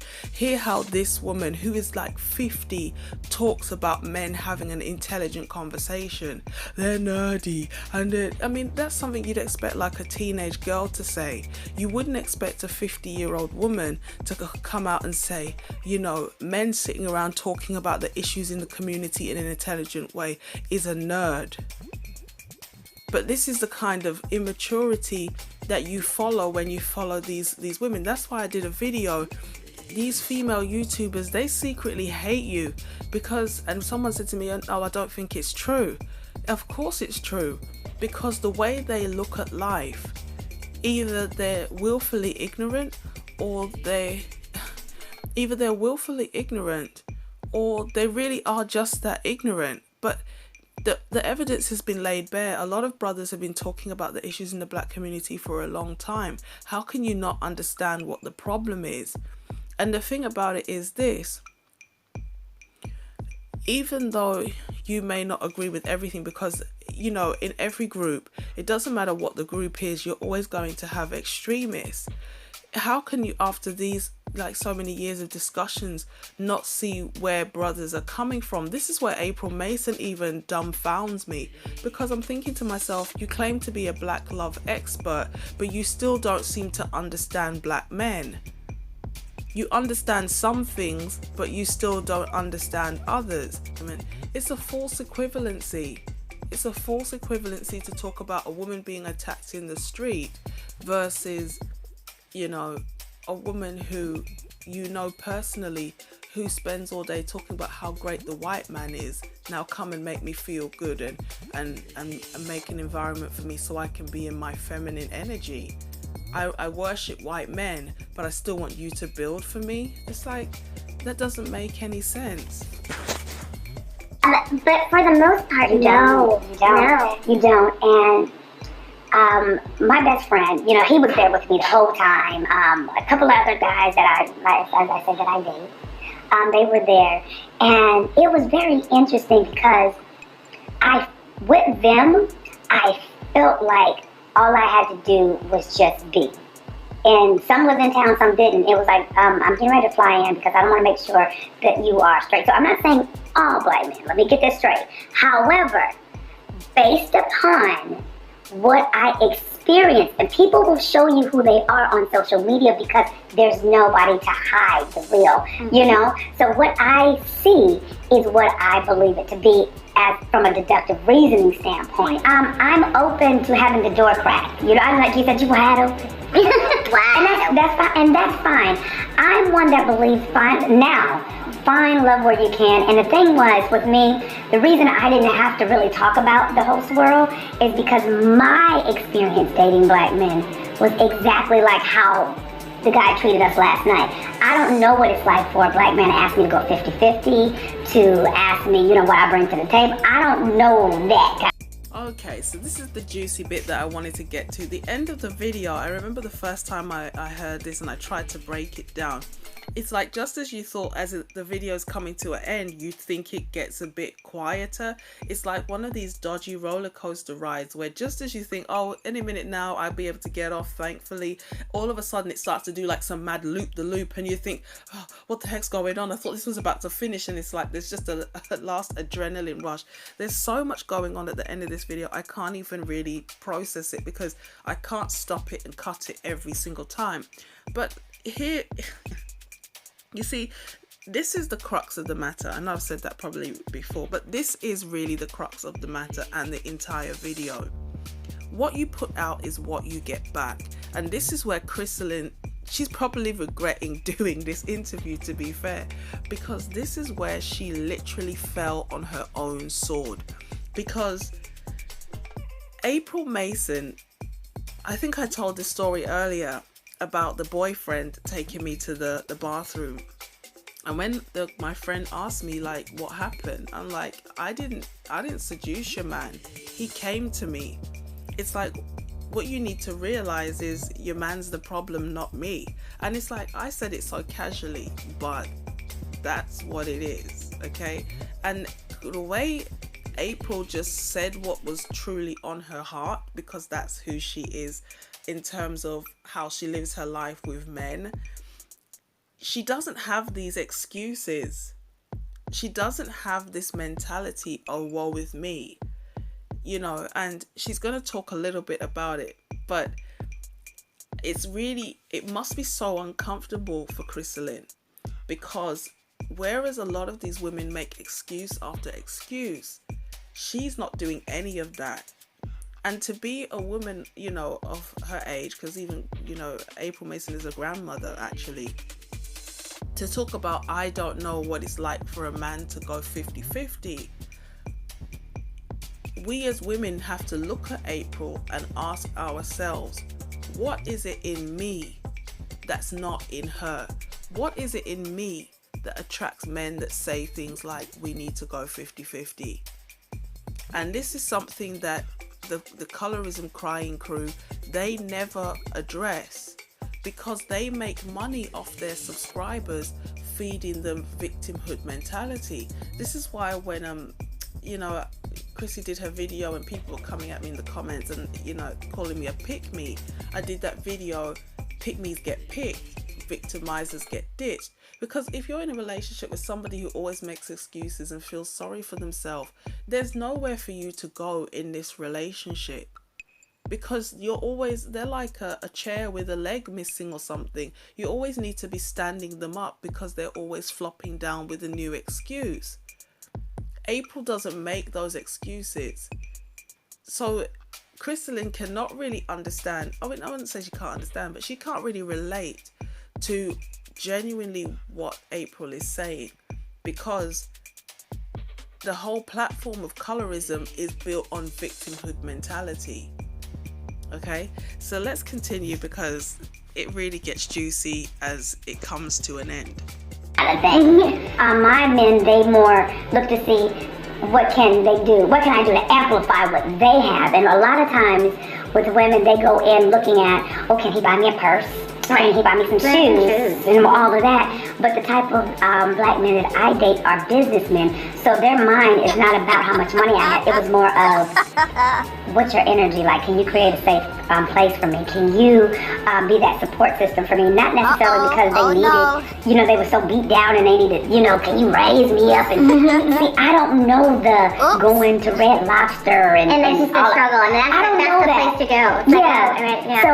So now that this experience actually with my cousin allowed me to see the other side of what a lot of women deal with, whereas before I was like, as you say, hashtag black love, because I'm thinking everybody got it going on and doing like I'm doing it as they're dating. But the more I started reading the comments, and my Facebook and my DMs on Instagram were just bombarded, I started realizing, okay, April, every woman doesn't get treated the same way that you do. So it's either you need to just keep pushing, or you can empathize with them and say, you know what? Go find love where you can, regardless of what that looks like. Considering I come from a multiracial family, one of my grandchildren is biracial, so I don't have a problem with it. It was just I never had to look outside of me to get what I wanted, even though I had some really bad experiences from father, stepfather, and my domestic violence that I went through at a younger age. Didn't I tell you it gets juicy? Like, as I was recording the audio, I literally had to laugh because April is lost now, okay? She's in the water that's very deep and she's trying to stay above the water because she's just formed a new alliance with Christelyn. She's about to now get new subscribers and she's going to blow up on social media in a new way because according to her, she wasn't really on YouTube that much, which means her YouTube platform was probably starting to go a bit dry. Okay, she cannot disrespect the host too much by making it plain that I don't understand what these women are going through. She kind of went to say it. She's like, oh, not everybody dates like you. But then she did that typical black female move where she twisted it into something that no one's talking about. This is what the definition of a straw man argument is. Answering a question that no one's asking. Because nobody cares that you have biracial people or white people in your family, okay? The reason why you got mad with black men because they didn't come in like 1,000-man army to your defense, okay? You assumed that because you had done so much allegedly for black men by defending the concept of black love, that you were entitled. And when you were disappointed, you threw the white man in the black man's face. That's the long and the short of the story, okay? And she keeps talking and I wanted to keep cutting it, but then I said, let me cut it here because I told you I want to do a video. I actually have a video that I'm in the process of making, and it's to do with how childhood sexual abuse can impact your ability to be a parent. And although April Mason has, you see, she's playing on the whole childhood sexual abuse thing to get sympathy, because people would say, oh wow, April, you've been through so much at the hands of black men, but you still love them and you did your best for them, and this is how they have repaid you. This is why she brought up this situation. And what I want to say is this, there's clearly an issue with your mother if she brings two predatory men into her life. The first one was April Mason's biological father, and she still didn't learn the lesson from the biological father who was sexually abusing his own daughter, and she brought another man in, which impacted April Mason's ability to pick a man in her youth because she was used to an environment of dysfunction and abuse. So after she was victimized, she then went on to self-victimize. And this is what we're talking about in households where you're not allowed to express your emotions, you're not allowed to be independent, you're not raised up properly to have thoughts and mature feelings and to rest in your femininity. It's not the job of a random black man somewhere that you meet at 15, 18, 21 to make you rest in your femininity. You should have a father in your life from the time you're born who is boosting your confidence, who's building up your self-esteem. That's what the father and a two-parent household is supposed to be for. You're not feminine because, a man at 15 told you were cute, and he didn't say you're cute for a black girl. You should be feminine because you're raised to be a feminine woman by your mother. She's supposed to set an example for you. So April Mason comes from a household of dysfunction because the mother in some way was negligent to the abuse that was going on. She clearly is not vetting men properly. That's why even after the first man, you maybe could excuse the first man because You wouldn't know what he's going to be like with a daughter because maybe he's charming and he seems normal. You wouldn't expect the man you maybe got with or even married to be a sexual predator. But after the first one went, how did you manage to find a second man who's a pedophile? And you bring him in, and then the abuse starts all over again. And then you have black women who complain, oh, why do these black men always talk negatively about single mothers? Well, it's things like this why black men become annoyed at women who have children, because you cannot be everywhere. And some men, they know that single mothers, they have limited time. They have limited time to date. So this is why I say to women who are single mothers, if you want to date, you should already have a time and a place in your schedule set aside for you time. So you don't have to rush a relationship because you know you've allocated time for you to take it slowly and get to know the person at a normal pace as if you had no children. You prime the kids and you prepare yourself. But some of the mothers, because they're not really just desperate for sex, they're desperate for adult attention and communication.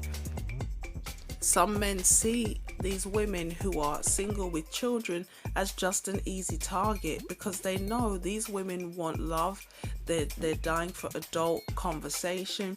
They want intimacy. That's obviously they've had intimacy before. So, and if they're single parents, there's a chance that their ability to make decisions is not good. So when you have this degree of dysfunction or maybe a lack of guidance, it's very easy for a predator to charm their way into that environment. Because a lot of us come from single parent households, we find it very easy. Again, here we go with that matriarchal beating stick. We don't want to talk about anything because we see our mothers in the situation. And this is what April Mason, Christelyn Karazin and the like, they're all trying to use that imagine if it was your mother type argument. Okay? Because a lot of us come from single parent household, or we know people who are single parents and we know them personally, we like them. We don't want someone to talk bad about single mothers, for example, because now it almost feels like you're talking about my mother, or you're talking about my friend or somebody else that I know. But it's not about being subjective and internalizing everything. It's about being objective with the facts and the truth. The facts and the truth are children that are raised in single parent households are more likely to be abused. They're more likely to become teenage parents. They're more likely to be sexually active at a younger age. They're more likely to be single parents. They're more likely to have a drug addiction. Whatever level of education they enter, they're more likely to fail or they drop out. They're more likely to have all kind of psychological issues because they're neglected, they're on their own. They're more likely to join gangs because they're not getting enough attention at home. They're more likely to be raised in poverty, which has its own set of issues. So it stands to reason that black men are going to criticize the idea of single parent households, because when you're talking about what have you built, this culture of baby mamas and baby daddies, it's what's breaking the community down. Okay, that's the big takeaway here. You cannot build a functioning community if you want protection and all of these provisions and resting in your femininity. That's not going to be a reality when you have women who don't want to do their part and be feminine.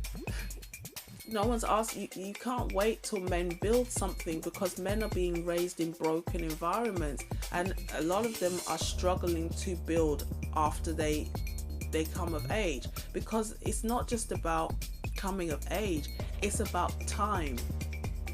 If you have a child and you're putting that child in the best school, you're giving them extracurricular activities, a tutor, you're nourishing them with good food, you're nourishing them with time and affection, that child is not losing any time when it comes to their development of skills and education.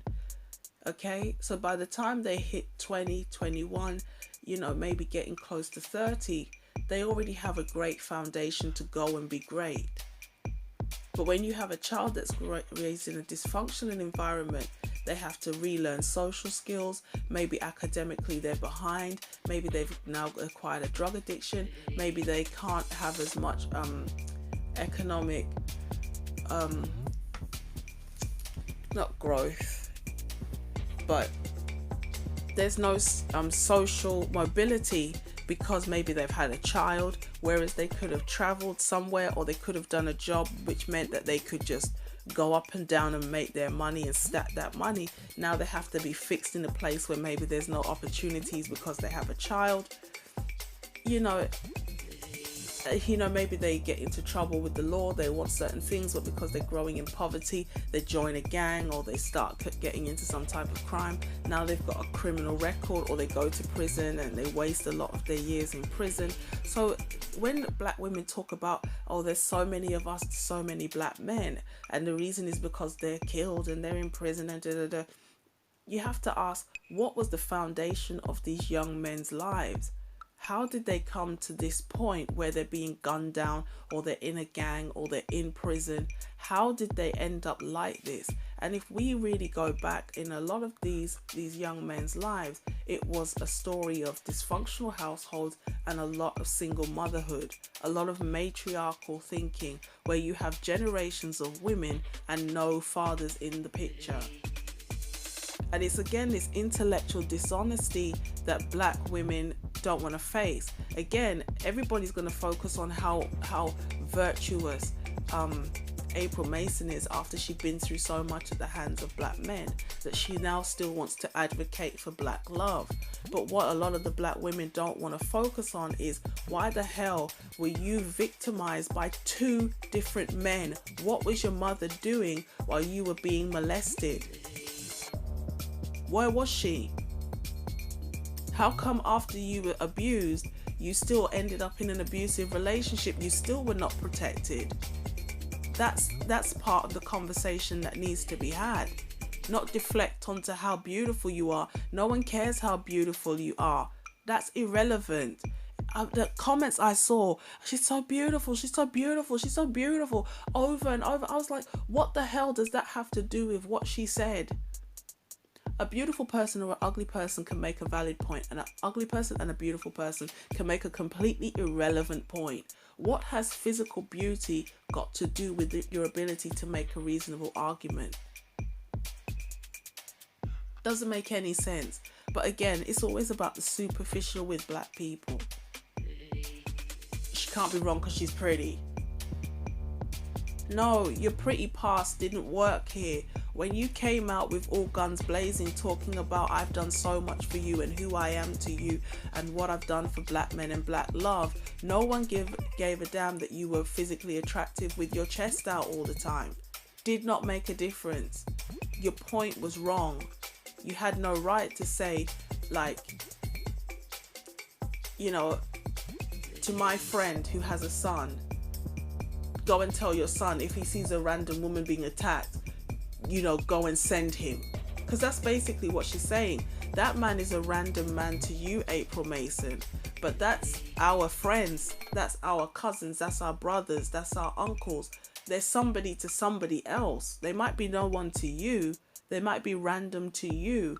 But to the people who are connected to those men who put themselves in unnecessary danger, they could be fathers, they could be husbands, their friends, their colleagues, their whatever.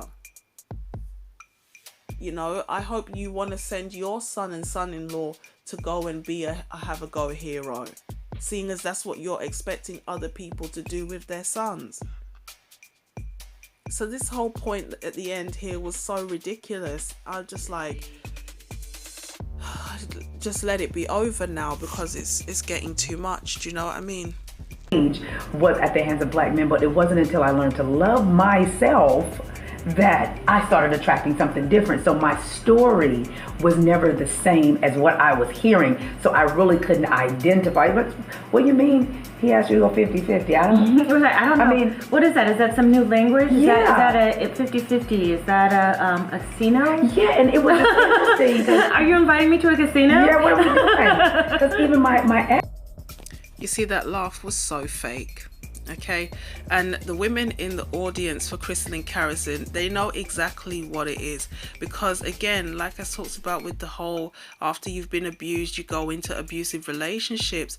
I just did a video talking about how older women set the expectations of younger black women, you know, so low, because I understand you've got to love the man, and sometimes the man doesn't have money, but we have created a culture where you can't really have a high, you know, number one, you cannot have a high degree of choice, and number two, how can I say this? You know, black women, let me just say this part. Black women want what they want, and the problem with black women is they're annoyed with the outcomes, because the men that they are sexually attracted to in a lot of instances are not the best quality men. Yes, they get you highly sexually aroused, but they are not men who are productive builders. And what these women try to do is take these men that they are really attracted to and force them into, you know, a different avenue. You see, like I've said before, let's give credit where it's due. April Mason's head in this area is at least screwed on straight. She's like, I am attracted to businessmen. That's why she doesn't have broke, dusty problems. The women who are complaining about men online are complaining about the outcomes because of the type of men they're sexually attracted to.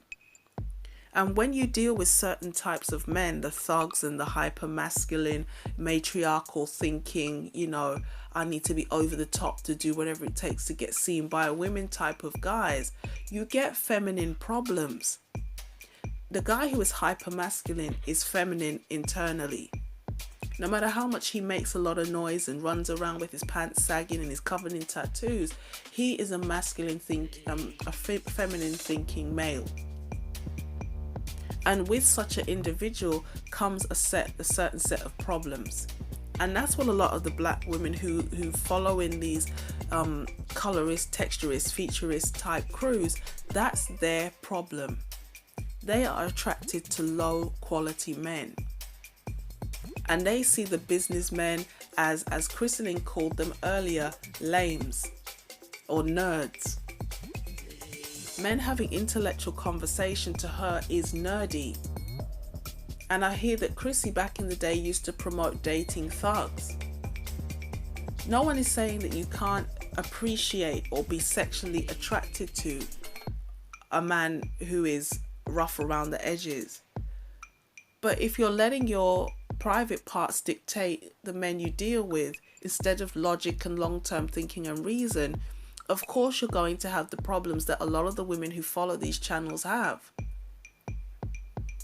I mean, everybody likes a man who's rough and makes you feel a bit excited and gives you a bit of a thrill, because women get bored easily. But if you then go into a relationship with such a man, you have to deal with the baggage that comes with that type of individual. April Mason does not know these kind of struggles because she's not attracted to these trashy roadmen. It's that simple. So Christelyn's laugh is so fake because she's so awkward right now. This is the cognitive dissonance that a lot of these women online face. They are attracted to the kind of men who they complain about later on down the road. What have you built for me? The man's not a builder.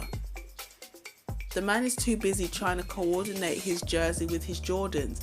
He doesn't have time to think about building an empire.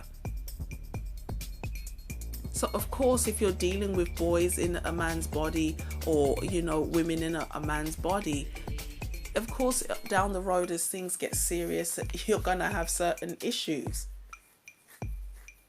So Christelyn, again, she cannot relate to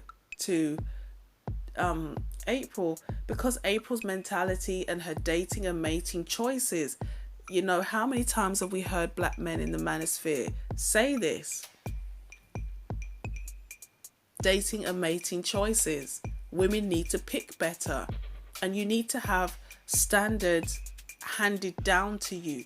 You need to have principles handed down to you. And again, when you go back into the black family and you look at how the structure of the black family has been completely eroded, especially by things like feminism.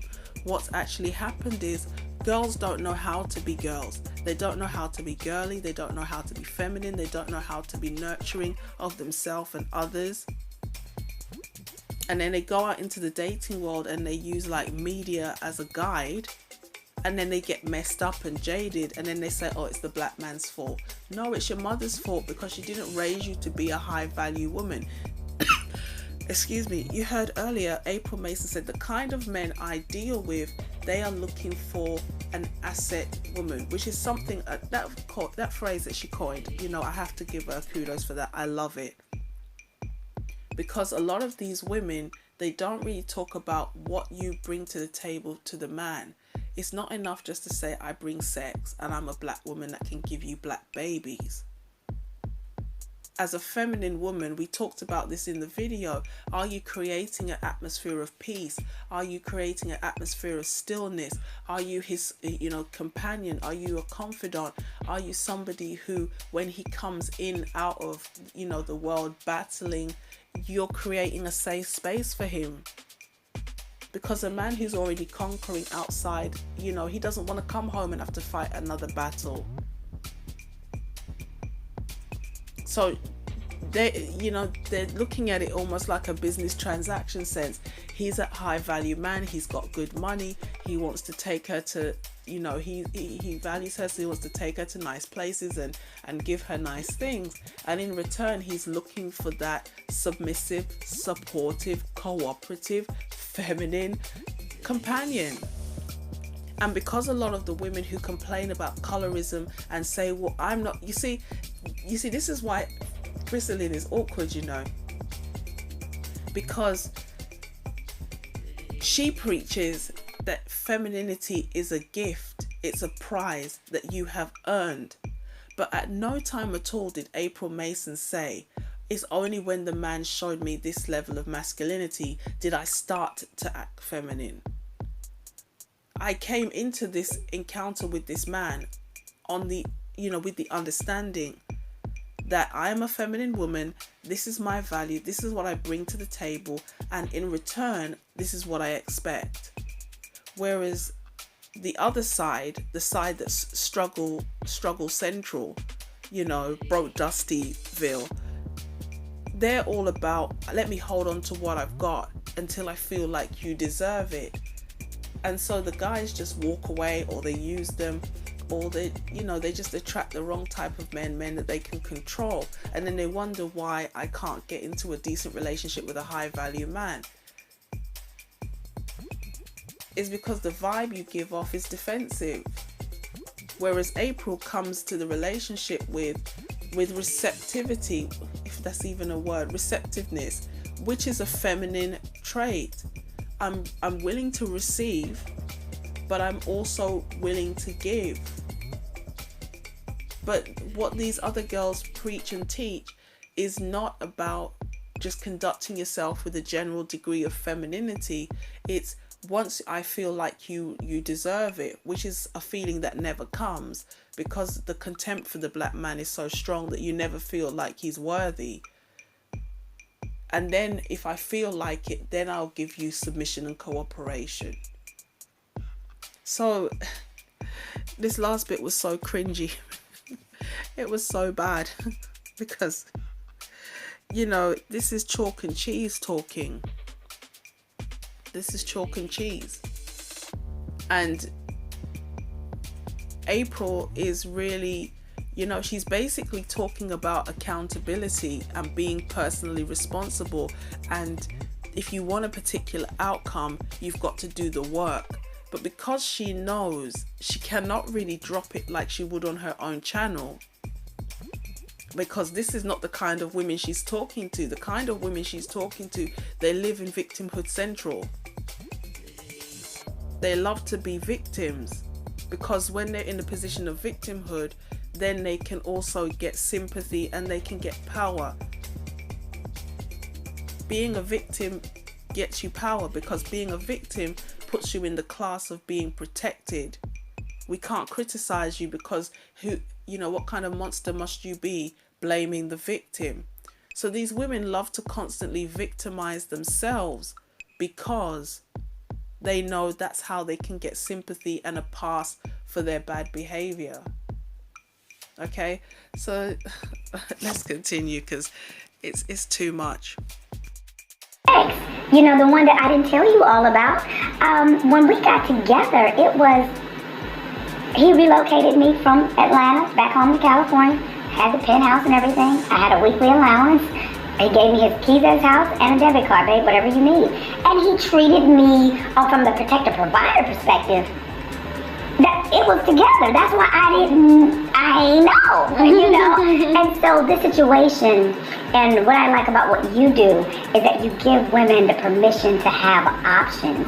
And what it did for me, it gave me the permission to open up the door. Because one of the things you said in the video that stuck out with me is that women follow and they take my lead.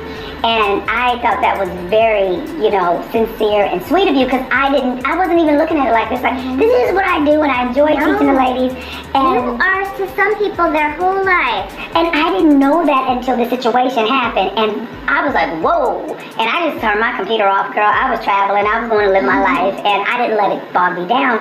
But I want women to know that, yes, April Mason says, open up the door to love, regardless of what it looks like, because I understand now. Because once again, I never had to look outside, because I'm just used to But the true sisterhood comes with you saying that while this is my experience, this isn't going to be everyone's. Yes. And I'm not going to be so selfish into thinking that everybody's experience is going to be like mine, or think lesser than, think less because they don't. And that's really what is the true worth. And when people say that they love you, that is the display of what love really is. And you truly do love Black women, because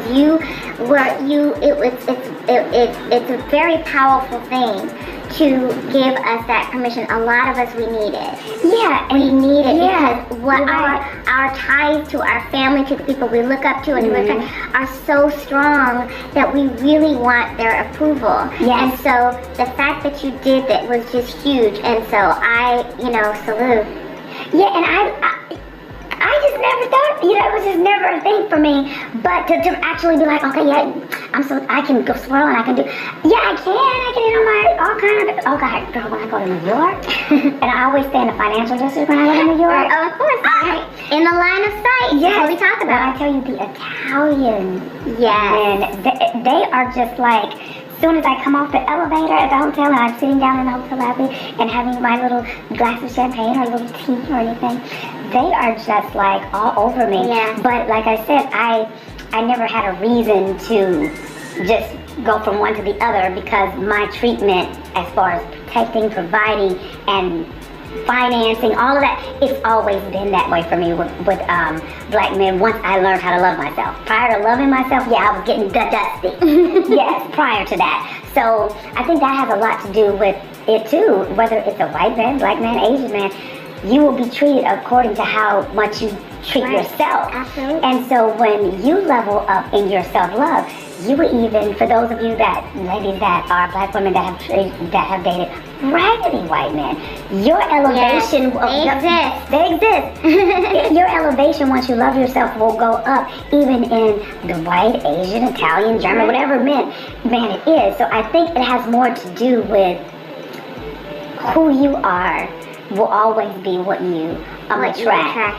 Absolutely, because a lot of women, the challenge that has been for me is that there are women who really do believe, all my problems will be solved if I just date a white guy or somebody who's not Black. Anybody not Black, my problems will go away. Yeah. The problem is that you're bringing you too. And if you haven't dealt with the issues that have caused you to do, I always say you need to do a post-mortem after these bad relationships and see where he went wrong, where you went wrong, so that you don't repeat these patterns. If you are unaware, if you are not self-aware of what's going on with you, and that you really don't feel like you deserve it, then you're going to attract the same Dusty. You're gonna attract a black Dusty. You're gonna attract a baby powder Dusty. You go a terracotta Dusty, A rose powder Dusty. a yellow powder Dusty. And that is so true, and I think a lot of women, they believe that if I just go to the other side, things will be different. And like you said, you're still bringing you. That's why I teach from the inward out. Like, I can teach you what to say. Now, I got the witty banner. I'm the queen of flirt. So good. How did I teach? I practice. And when I was sitting with Christelyn, I said, you get to witness. This is, and she's looking at me like, and she's going, it's like your head was playing tennis. And every time he would say something, I would shoot something back. But I would always say it. I would lower my voice and say it like this. So what is it that I did that makes you think that, you know, I'm this bad chick, boss bitch, or whatever it is? I said, because I don't give that kind of vibe. Right, So that was some emotional jiu-jitsu. and he was just trying to figure it out. He says, because you're doing too much. I said, what actually am I doing? I'm just asking you about you. Right. I said, the problem is you can't figure me out. Right. He's saying you're doing too much. Meanwhile, he spent over $500. He's all over you. He can't stop talking about you. Can't stop looking at you. He can't even get me to kiss on the cheek. That's what I'm saying. And he's like, you, and you're doing too much. Right, but remember what he said. Thou dost protest too much. What he said, you told me no. Mm-hmm. And I said, so I challenge you. Exactly. He says, I'm used to getting what I want. I said, oh, because you have money. And I looked right at him and I said, darling, let me explain something to you. I'm accustomed to dating men like you. So you spending money, that doesn't impress That's me. Tuesday. Yeah, that was last week. It's like it's not a big deal. I said, so you're used to using these tools here to get what you want, but when you see I'm not impressed, and I'm just saying thank you for the caviar, you know, thank for you the oysters, for the champagne, thank you, and I'm not like, now let's go up to your room. You're trying to figure me out. And he, like, towards the end of the night, he was starting to brag about his corner suite. I was like, oh, that's nice. Yeah, it's That's like, nice. okay, Oh, yeah. okay. He said, oh, you date men like me on a regular basis? I said, I attract wealthy, successful businessmen all the time. I said, so the response you want from me is basic shit. I said, but I'm not basic. So, and I teach women that even the men you reject should be high value, high quality men. If you're only getting one of those that want to do for you and all of that, every blue moon, it has nothing to do with them. It has everything to do with you, because every man that I date is like that. I'm the chooser, and women don't understand that they're waiting to be chosen. So when I called off my wedding, people were like, well, why you didn't? I'm like, I get married when I choose to, because I'm the chooser. So once I decided, you know what, April, it's time, and I'm not giving you guys too much tea. Once I decided it was time, I made the adjustment. It's like, okay, well, you know, I have fun. I'm an empty nester. I've dated all of these men, and I know what I like, what I don't like. People, are you ready to get married, or do you want to get married? Because you have a really great life. Yeah. So I teach women that you don't become, as they say, a dope woman for a husband. You become a dope woman for you. That's why people can look at you and say, oh my God, you have this and you have that and you're wonderful. Why aren't you married? Why do you associate my dopeness and my fabulousness with I only am that because it equals a husband? The husband is the added bonus. He's not the secret sauce. Yeah, he's the icing. So I understand that this whole situation was very whirlwindy, okay? From the response that she got from men online to, you know, the fact that she didn't really get the support that she felt like she should have got from her personal circle. You know, April said herself, she's not used to these YouTube streets. This is not her platform. So obviously she finds it hard to navigate. And then she may have been quite overwhelmed knowing that big YouTubers like Christelyn and Chrissy are actually reaching out to her. But this is where, you know, she's made a kind of a number of errors that has dented her credibility. Okay, not only what she did in terms of taking her personal business to YouTube and then really trying to call out the police force and everything was a huge mistake. You know, even since then, like other stuff that she said, you know, it was just the way she handled the the way she responded to the men, it wasn't necessarily appealing. One of the things that, I don't know how long she's been doing this, but she's also launching a lingerie line, I think, and now she's modeling the lingerie on Instagram. Brothers have talked about this, how you have these older women who want to go out there and recapture their youth by trying to compete with young girls on the gram. So she can say, well, I'm just modeling my brand of clothing and blah, blah, blah. But it's like, even in the end of the video, she's like, you know, do I even want to get married? You see, one of the big mistakes that she made was actually doing this interview, in my personal opinion, because at the end of the day, she did not seek out who these women were before she decided to kind of thank them for giving her an opportunity. And the fact that these two are completely different types of people means that, for me personally, it just, I wouldn't say it doesn't sit right, I'm not losing sleep over it, but it just doesn't make any sense that somebody who was all about love is now basically talking about going out back into the world. Because when she says, do I want to get married? I'm like, I understand that you're 50, but to be honest with you, you still have years left on you to find a partner and settle down. Again, feminism only really works out when you have everything else working in society. But once it becomes a situation where you're getting old, maybe your health is failing, you know, what are you really going to do? Are you going to be a 50-year-old chick who's really going back out on the penis parade? You know, the COCK carousel? Is that what you're saying? You're dating multiple men. You're at a hotel with Christelyn receiving $500 worth of goodies. You know, you're not even giving the man much or anything in return, according to you, apart from you let him kiss you goodbye. You know, I mean, it's great that she has that self-control. She conducts herself with this feminine disposition that causes men to want to lavish gifts on her. But at the end of the day, he might like the chase, but the average guy is not up for this. I'm going to spoil with you with hundreds of dollars worth of gifts, only to, you know, barely grace your cheek with a dry kiss. Like, most men are not on that rubbish. And that's how women are using their sexuality sometimes to exploit men out of gifts. And that's why a lot of men are starting to withhold. I'm not saying men should be cheap, but I'm also saying that women shouldn't just take advantage because a guy is interested. Again, if you guys are looking to date, then you have plenty of time for that, in my opinion.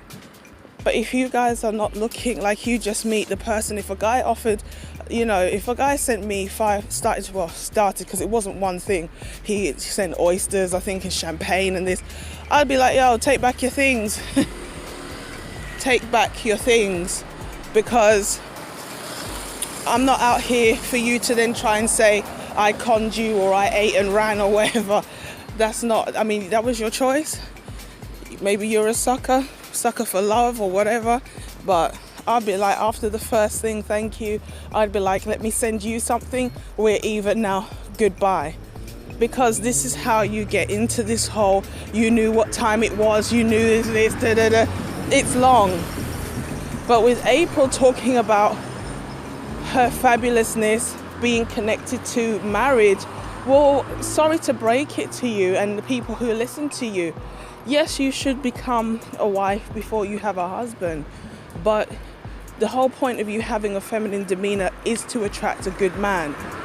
So there's no point to be feminine and then just basically be with other women or fabulous and alone. You know, it doesn't make any sense. But that's how these women, they're not consistent with what they say, they're not consistent with what they think. They just say anything because it sounds good and it gets people on this emotional high. And then afterwards you kind of look back and think, what did I really just listen to? I didn't listen to anything that was constructive, because, I mean, and I get it. Maybe April turned around and changed, not necessarily changed her tune, but maybe she said what she said because she didn't want to look like a mammy and a pick-me in front of Christelyn.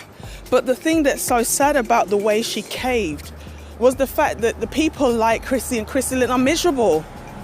They spend all day talking about men they claim they don't want. All day talking about men they claim they don't want. And the reason why April doesn't know that world is because she likes black men. She actually has a degree of empathy for them. You know, she wants to be in a relationship with them, and she understands personal accountability. So this is how, you know, it was a bit sad the way she just buckled because she didn't want to come under criticism because she's on another woman's platform.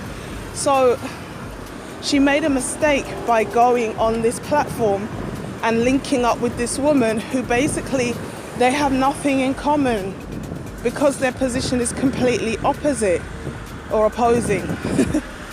You know, it was just a mess. You know, it was cringy to watch for both of them because I know it's hard for her to refuse. It's hard for her to refuse the invitation because it was so public. Because when Christelyn heard what happened, she actually did like a video and reached out. So it's not like a discreet, you know, I sent you an email but you didn't answer back type situation. No, it was like out in the ether for the whole universe to know type of thing. So it was very hard for April not to actually respond because it was so public. But having said that, if she had a stance, she should have stuck to it. And because she wanted a little bit of, you know, extra YouTube clout, and she wanted to kind of get those final jabs in on the men, how, you know, let me tell you what really happened. I was persecuted in a online witch hunt. You know, you actually made yourself look a bit silly because now you claim to be a person who's black love. I mean, again, what has dating a white man and opening the door to swirling got to do with the fact that you were told you're wrong by black men? What has dating a white man got to do with anything? It's just that typical, you know, she says she's not basic, but that's a typical basic move to kind of throw the white man in the black man's face. Well, if you're not going to give me what I want, I'll get me a white man. It's like, well, go. No one's going to miss you. No one's world is going to be changed. And that's what Christelyn and Tonya and all these women who like to talk about pro-swirl, that's what they think they're doing. They think they're hurting the black men, but black men are rising. And I tell you, this whole Black Lives Matter thing is going to be the making of some black men, because opportunities that they would have been denied literally on the grounds of racism will start to open up. And once they start getting more recognition, they start to get more opportunities, you know, jobs that maybe they wouldn't have got, you know, they have to give a little bit more equal opportunity. Those white men are going to realize how much greener the grass can be on the other side. And they're going to look around on all these bitter women and they're going to be like, you know what, why am I going to waste my time trying to be with people that look like me? And they spend all day talking about me like this. So the error and the issue, it's serious, okay? And just out of spite, April has really damaged, well, not necessarily damaged her brand, because I'm sure she has a lot of people who were loyal to her when all this happened. But it just goes to show sometimes all it takes is a bit of heat for people to show you who they really are. So it's really a shame, and I think that this interview was actually a mistake pretty much for both of them. So that's what I do, and I love what I do. And you're great, and I want people to be able to know where they can find you, and you know, just a little bit more of what sort of the programs that you offer, so that when people are ready, they start, you know, to get out there. Yeah. Getting their flirt on. Well, you can always find me on Instagram, Facebook, under my name, Miss April Mason. I'm gonna just upload all the videos over the last 2 months that I've done to YouTube, but once again, I haven't been on YouTube. Even prior to my cousin's situation, I hadn't been on YouTube like that, because YouTube is just a platform I use for free publicity. But you can always find me on Facebook, and I'm doing more on Instagram. The programs that I have, actually starting February 1st, I have the 29 Days to Falling in Love with You program, where every day they'll get a video from me on what it looks like and exercises that they can do to learn how to fall in love with themselves. I love that. And sorry ladies, it has nothing to do with a mani-pedi or a massage. That's weekly maintenance. That's not self-love. That's maintenance stuff to me. So the things that I'll have them do is going to make them feel uncomfortable. But in order to get what you say you want, whether it's a better quality of man, more money on your job. A lot of women don't even ask for the results that they get when they go to a job, because someone gives you what they can pay you and you accept it. You don't counter it because you don't value what you bring to the table. And I always use the analogy of, if they can pay LeBron James and all of these big stars all of this money, these athletes, all this money, how much money do you think they're making for the owners? So you have to know your value. Value comes from self-love. Absolutely. So I'm not teaching self-love necessarily to attract a better man. I'm teaching it to enhance your entire, life. So that you know what you're just, it affects everything. It affects your friendships. Because there are certain things that you just will no longer tolerate.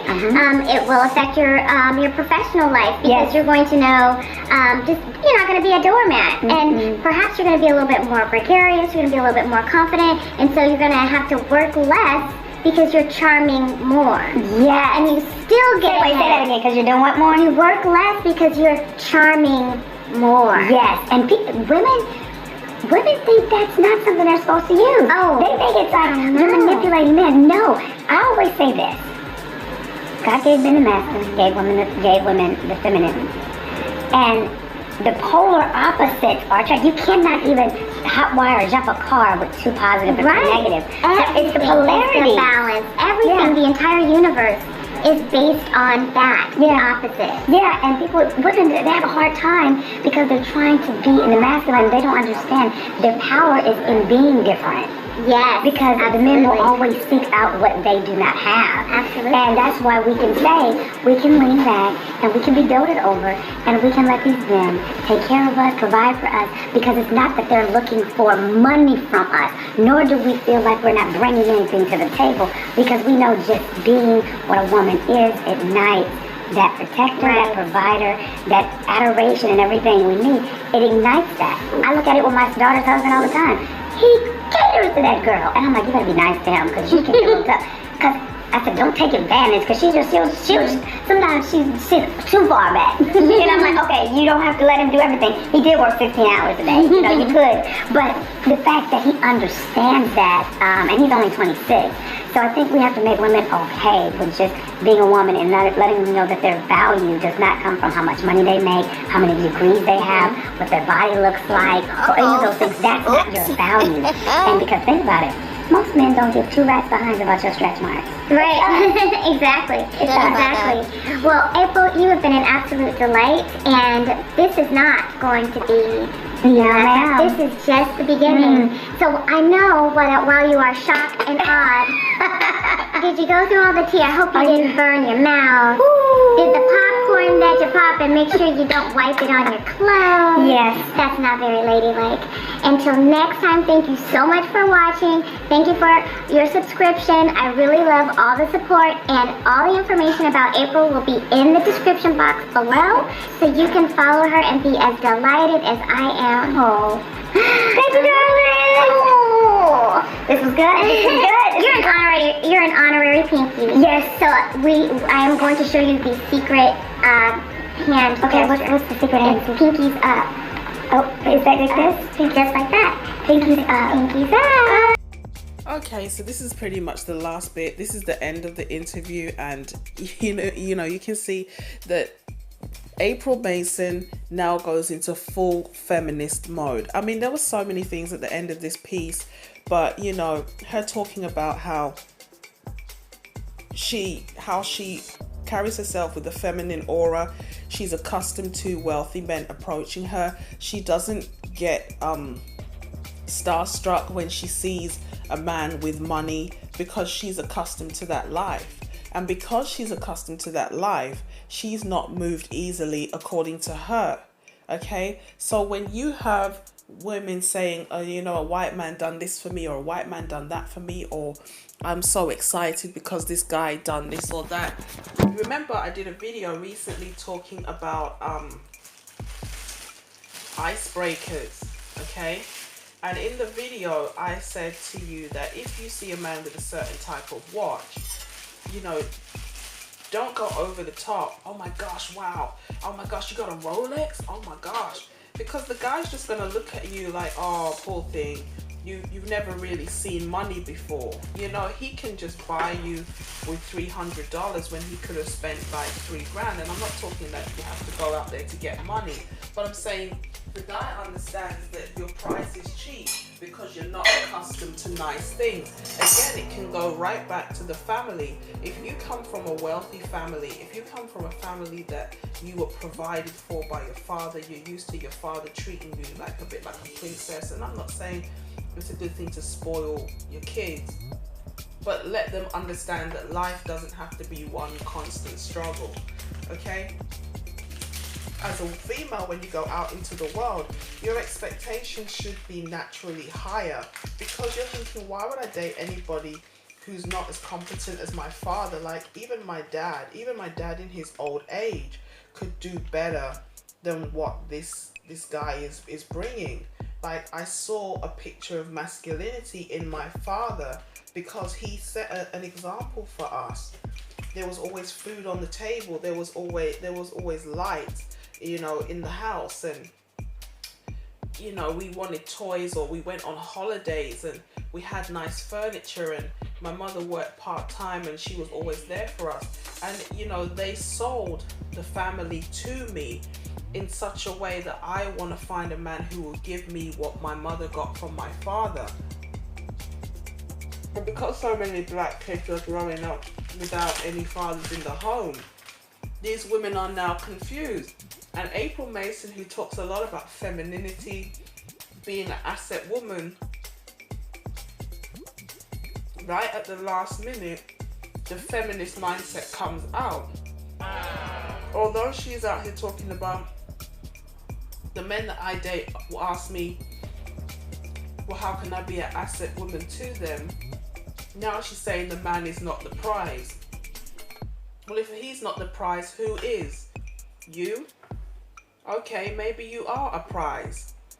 But at the end of the day, you know, because, you know, I don't shy away. I told you I did a video yesterday or the day before, these women talking about I'm having to call on all my single female friends. I mean, no matter how good you look, you are like a 50-something-year-old grandmother. So if men have to choose between the older and the younger version of April Mason, which one do you think they're going to want? And she is just giving these women low expectations. I understand that April Mason got married, or she got into a relationship young and it didn't work out. But it didn't work out not because of her age per se.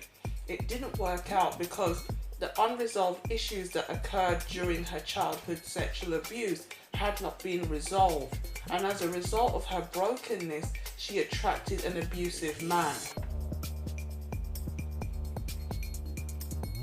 If you grow up in a stable environment with a good father who's protecting and providing for you and giving you a sense of self-worth, you're less likely to end up in those kind of relationships, which means you can settle down young, have the white picket fence and the 3 kids, and, you know, be a stay-at-home wife and mother to a high-value, high-earning man. The problem here is low expectations, broken families, and victim mentality that causes black women to constantly date what they're attracted to, even when those men are not productive. And April Mason cannot identify with that life because she does not live in that lane. Once she realized she was the common denominator in all her failed relationships, she changed. And as a result of her changing, her outcome changed. But as long as you are listening to these females who are constantly playing on your emotions and giving you excuses, you will always end up being victimized by the kind of men you're attracted to. So this was really long. It's very painful to listen to because these are two very grown women. And to hear at the last minute her turn around and say, the man is not the prize and I'm the chooser. Yeah, you will choose until eventually you will run out of choices. And then you're going to have to settle for a man that you didn't really want, but he's the only one that will take you, or you will end up alone. And that's what's happening to a lot of women because they think that they have unlimited amounts of time. Yeah, you may not look that different. You may look exactly the same even at 20 and 50. But when a man hears I am 50, he's going to start having alarm bells going off in his head thinking, you know, how come you're 50 and you're not married, or what's the story, or blah, blah, blah, blah, blah. You know, he's going to start to wonder, what is it with you? You look good. So why is it you can't seem to get a man? It's like Halle Berry. Halle Berry was, you know, deemed the most beautiful woman in the world at one point, but she cannot stay in a healthy, functioning relationship. And men are not stupid. They understand that if this woman is physically attractive but cannot keep a man, there's got to be some deeper issue in there. Okay, so I hope you enjoyed this video. Let me know what you think in the comment section. Like, share and subscribe, and I will catch you in the next one. Peace.